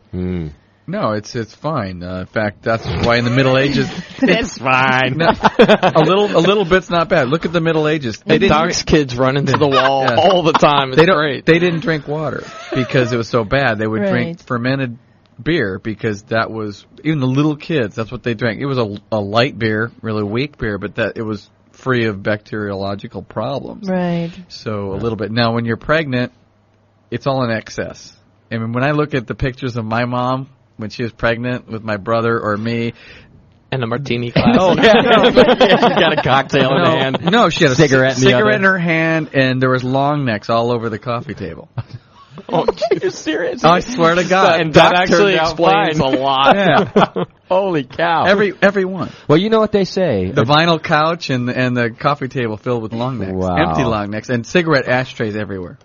You think she slowed down just because she was pregnant with me? I don't think so. This isn't a joke either. This No. is amazing. Yeah. A drunk baby is a happy baby. Well, That's what everything I in always say. moderation to a point. He was not concerned about her having a beer at all. If it was a It was just commercially a homebrew. produced beer, he would have been fine with her sipping on the glass, but he just thought that the homebrew I was providing was not fermented well, and this could affect the baby. I don't know what he was thinking. I wouldn't argue with them because there's nothing bad growing in there. That's what he's afraid of. You didn't Probably pasteurize it or whatever. Exactly. I think there's a lot of bad words associated with the word homebrew, and what was it, like 6-8 months ago in Ethiopia, there was a whole bunch of people who died from, I think, Ebola because they said, quote unquote, a guy was making homebrew. Right. Well, literally, he just had sugar and water and no yeast and was trying to ferment it to sell it as something to drink, kind of like what Doc was talking about. Right. And a bunch of people died because there wasn't actually yeast fermenting it. They put all kinds of things in it. They put antifreeze, jet fuel,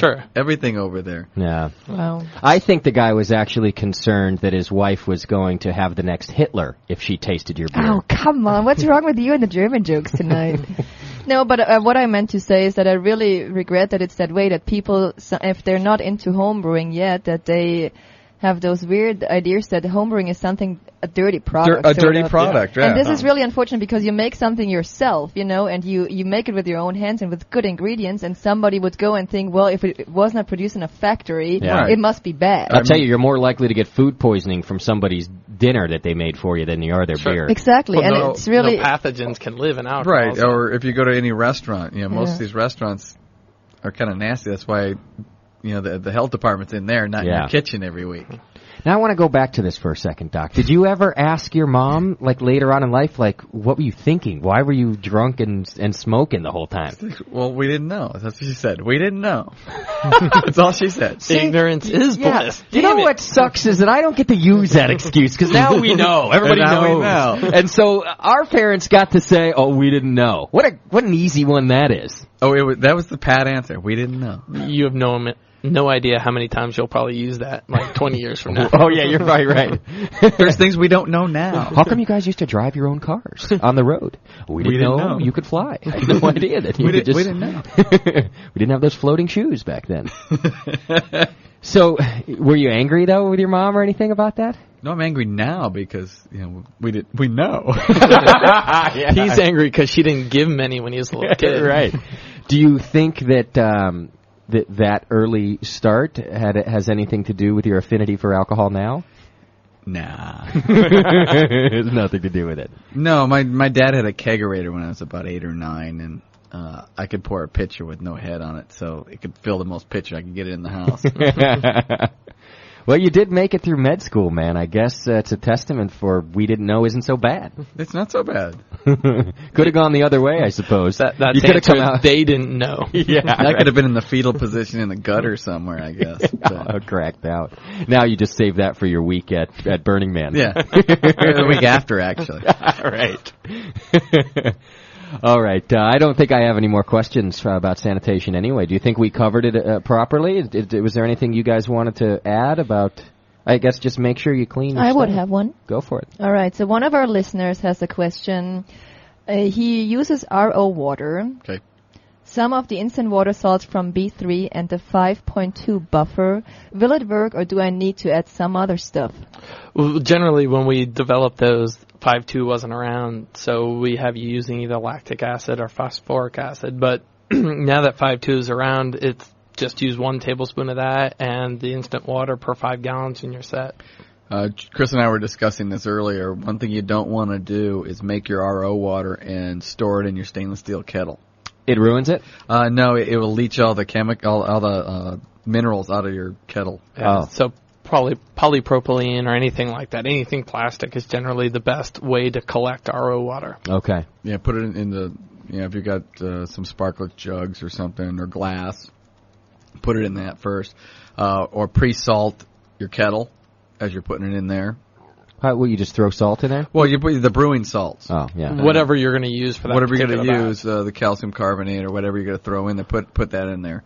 And as it mixes in, it'll pull it off of that instead of pulling it out of the metal. The biggest bummer is Charlie. I mean, ideally he would tell us, but he really can't, because then I could go and make it myself. He won't really tell us what salts are involved in 5.2. Okay. So, or you'd be sure there'd be a 5.2B3, It'd be a 5.3. Yeah, exactly. Exactly. 5.20 is what we'd like to call it. Right. More precise. No, anyway, so what we don't know is, I know it's phosphates and salts they put in there. So unfortunately, if you're doing that combination, we don't exactly know where your salts are going in terms of what water you're exactly producing. But I've had lots of customers tell me they're making great beer that way. So you're going to snag his idea. You're going to get yourself a chemist and steal Charlie's product. Have you ever been to B3? Where do you see chemist in B3? That's a good point. It looks a lot like this studio going into B3. There's a lot of this going on. You know what, John would be the closest chemist we have. Oh,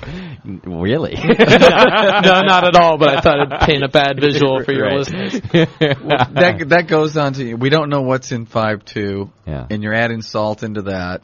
You're probably okay by using RO water. If you're using tap water, you don't know. You got to know what everything has. But no, that's what Charlie made it for, was tap water. Right. The idea is he looked at all the different water tables for what's acceptable mineral content wise of all the municipalities out there in the greater 48. Design this around it so it'll work with any water system out there. He said, but he also said except for the nasty water. He said, it'll work with it. But that's the star sand he was referring to there. But when you're adding brewing salt also on top of the 5.2, that's when I get sure. That's when I get a little sketchy on that one because he's got salt in the 5.2 to buffer it. Okay. And you could easily add too much calcium, too much sulfate. You're probably better off going with pure acid of some sort, whether it be phosphoric or to acidify. lactic. So you're probably all good. Like Chris said, he gets reports back. Guys are brewing great beers doing it that way. Yeah. Right. You shut me up again? Of course. All right. Here's another, not question, but here's another feedback about the 5.2. The listener is saying 5.2 doesn't work very well with RO water. It's for making lighter beers than your water, not darker. Not necessarily. I think a major misconception is a lot of people add 5.2 to their water and then take a pH reading of the water. Well, the water has very little buffers to it, especially RO water has pretty much no buffers to it. Should be 7.0, period. Yeah, even with the 5.2 in it, but as soon as you add the grains in there, it's going to lock it into a 5.2 because you have a lot of organics in there, and now the buffers can do their job. And I think that's like one of the largest misconceptions is people think it's going to lower the water to it, where it won't do the water at all. It'll do the sum of all the parts of it. I guess the listener was saying that he thinks that it lowers the pH much better than it raises the pH. So Gotcha. Well, it's a rare situation that you have someone who's under 5.2 in their tap water. That's actually an extreme situation right there. Okay. And one thing I've read on some of the forums is there's a difference when you're brewing dark beers with a lot of dark grains when you're brewing light beers with a lot of light grains. Sure. The darker grains have a fair amount of acidity to them, but 5.2 doesn't matter. Like, in terms of that, it really doesn't matter. It's a buffer system to try to keep you right at 5.2 and not let it fluctuate. That's a whole water show. It is a whole water show. You guys are losing me, man. Wait till we do a water show. I know. Let's not go there. Yeah. I'm not going to host the water show, I don't think. Nah. Yeah, you will. Okay. We'll make you. Fair enough. I got something to bring you back to life. One of our listeners is willing to donate $10 if Dr. Scott chugs 4 beers in the next 10 minutes. Sweet. These guys are bored, huh? $10 for sad kids who are starving. That's $10 to the Brewing Network. You should see Dr. Scott right now fighting with it. I'm thinking. What kind of beer? Let's answer beer? that one in there. Whatever you would like. The problem with that is that we don't condone drinking and driving. Yeah, because I got to leave right after this. Had you caught me right at the beginning of the show? We'll do it. How about we postpone that? Let's postpone it. I'll do it at the beginning of a subsequent show. Because we'll drink for donations. Wait, and then he can't have a bathroom break for at least a good hour after that. Oh, you're just mean. Actually, that should be for another $10. Is if he doesn't pee for another hour. Oh, that's right. He has to match. Every 10 minutes, he doesn't have to go to the bathroom. He doesn't have to match $10. I'll tell you what. There you go. I'll beer bong it. Are you serious? Are you going to bring your own beer bong? Yeah, I'll bring my own. We'll design one. I'm only asking because I can be sure. I'm certain that you have one. No, they're usually the kind of thing where If I need one, I'll make one. Yeah. How about such a fundraiser? Saturday night we meet up here in the BN. We just throw in a live show, drinking and chugging beer for donations. And we can also crash and here. we just, you all guys all crash here. We invite whoever, some brewers, some people around the brewing network. That's where the webcam will be coming to play. Yeah, you're probably right. But that would be a good fundraiser. That would be. We could do that. Fundraiser. Yeah, let's killing ourselves for donations. I won't chug now, but if you do it at the beginning of a show, I would do that because you guys will let me stay here till midnight and sober up or whatever. I Although now that it's the Sopranos season again, you're welcome to stay, but you have to be quiet from 9 to 10. And pretty much with Scott, that's impossible. So you're pretty much kicked out at 9. Yeah. I want to talk. Serious business now that the Sopranos are back on. Somebody said the show today sucked. Not our show, but the Sopranos. Oh. Like, well, thanks for not. Right. How could that be? All right, Justin, let's discuss that chugging for donations. About what? Off the air, you mean? And then we'll figure out. Yeah, we'll discuss that one, and we'll come up with something. I think we have to make it like a telethon type thing where we go get sponsors. Yeah. And they have to match us. That's now a good we're idea. talking. See, I know why you guys are successful now. Chris has some good he marketing really does, ideas. yeah. Or we can have a live listener and have beer bong contest. Yeah. It's going to have to, I think, be like a Saturday night show, right? Yeah. So we'll market it as don't go out this Saturday, stay in. Stay in with the boys and the girl from BN. Yeah, I'll work it out so I'm not driving that night. I'll bring my sleeping bag and my jammies. Okay. There's the jammy show. The Pajama Jammy Jam is back in effect. Yeah. Well, now we have a reason. Yeah, absolutely. All right. Let's get out of here, huh, kids? Let's do that. Next week, what's going on? Oh, next week's a good show. We've got Ralph Olson from Hop Union calling in. As if this show wasn't. Yeah, this one sucked. Wait till next week. Should be interesting. Yeah, next week will be real interesting. Ralph is another real cool cat to talk to. A lot of fun, that guy.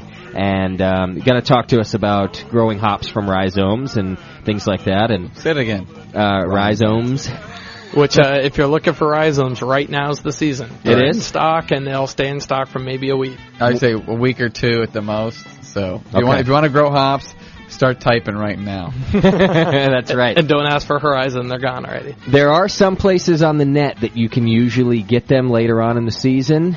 Just do a search around. But More Beer gets them real quick and then sells out pretty quick too. Yeah, so. they mildew pretty quickly, so that's why we don't want to keep them around. Okay. All right, so next week we'll talk all about that when we get Hop Union in here. A lot of questions about Dan Gordon. If you guys rescheduled already, I got to talk to John about that. He will. I promise you. He wants to reschedule. come in here. Yeah. He really wants to do it again. what about Alesmith? They're also waiting for us to reschedule them. They will be back. Perfect. Absolutely.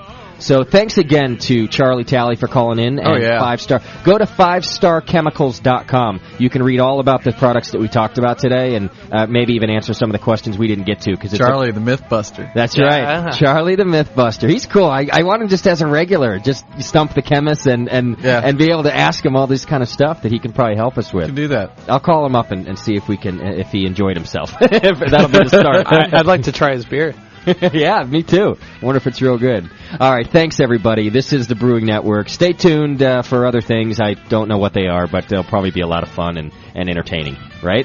Couldn't be anything less. Thanks, everybody. We'll see you next week.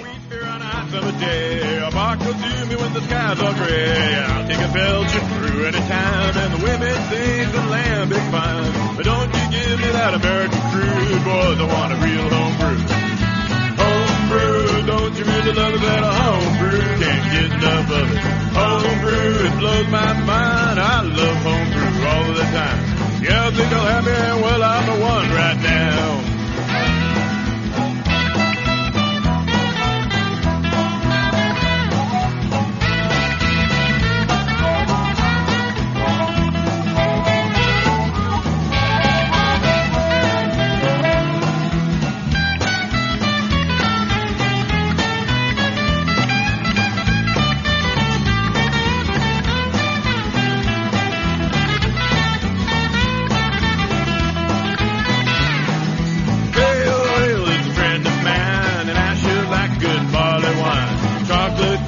Cherry stout, yeah, you know what I am talking about. But don't you give me that American crude, boys, I want a real homebrew. Homebrew, don't you really love it that homebrew? Can't can't get enough